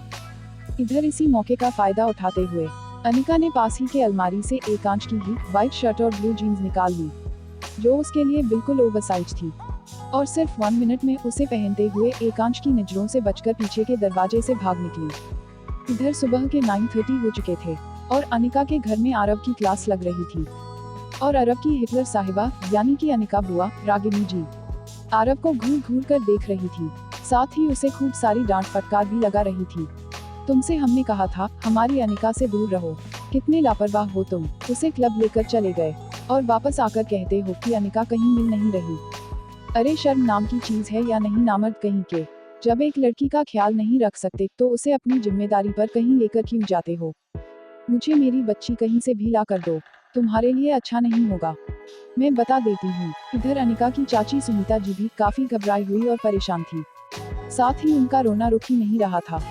वो बार बार अपने कमिश्नर पति को कॉल लगा रही थी ताकि उन्हें कोई अपडेट मिल सके, मगर उन्हें कोई आस दिखाई नहीं दे रही थी। कहाँ गई होगी मेरी बच्ची? अगर बड़े भाई साहब को इन सब के बारे में पता चलेगा तो क्या बीतेगी उन पर? और ना जाने पूरी रात कहाँ रही है मेरी बच्ची। उसका फोन भी आरव के पास ही था। मेरा फोन लिए कहाँ चली गई? तभी वीर, जो बार बार फोन ट्राई कर रहा था, उसने बीच में बोलते हुए कहा, मॉम, रात से बिन्नी का भी फोन नहीं लग रहा है। शायद उसे पता हो कि अनिका कहाँ पर है।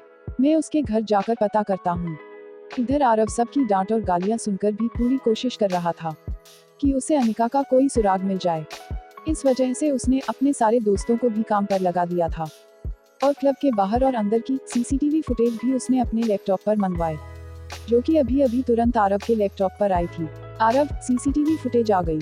अब शायद हमें पता चल जाएगा कि वो गई कहाँ है। सबके सब झुंड बनाकर आरव को घेर कर लैपटॉप में अपनी नजर गड़ाए हुए थे।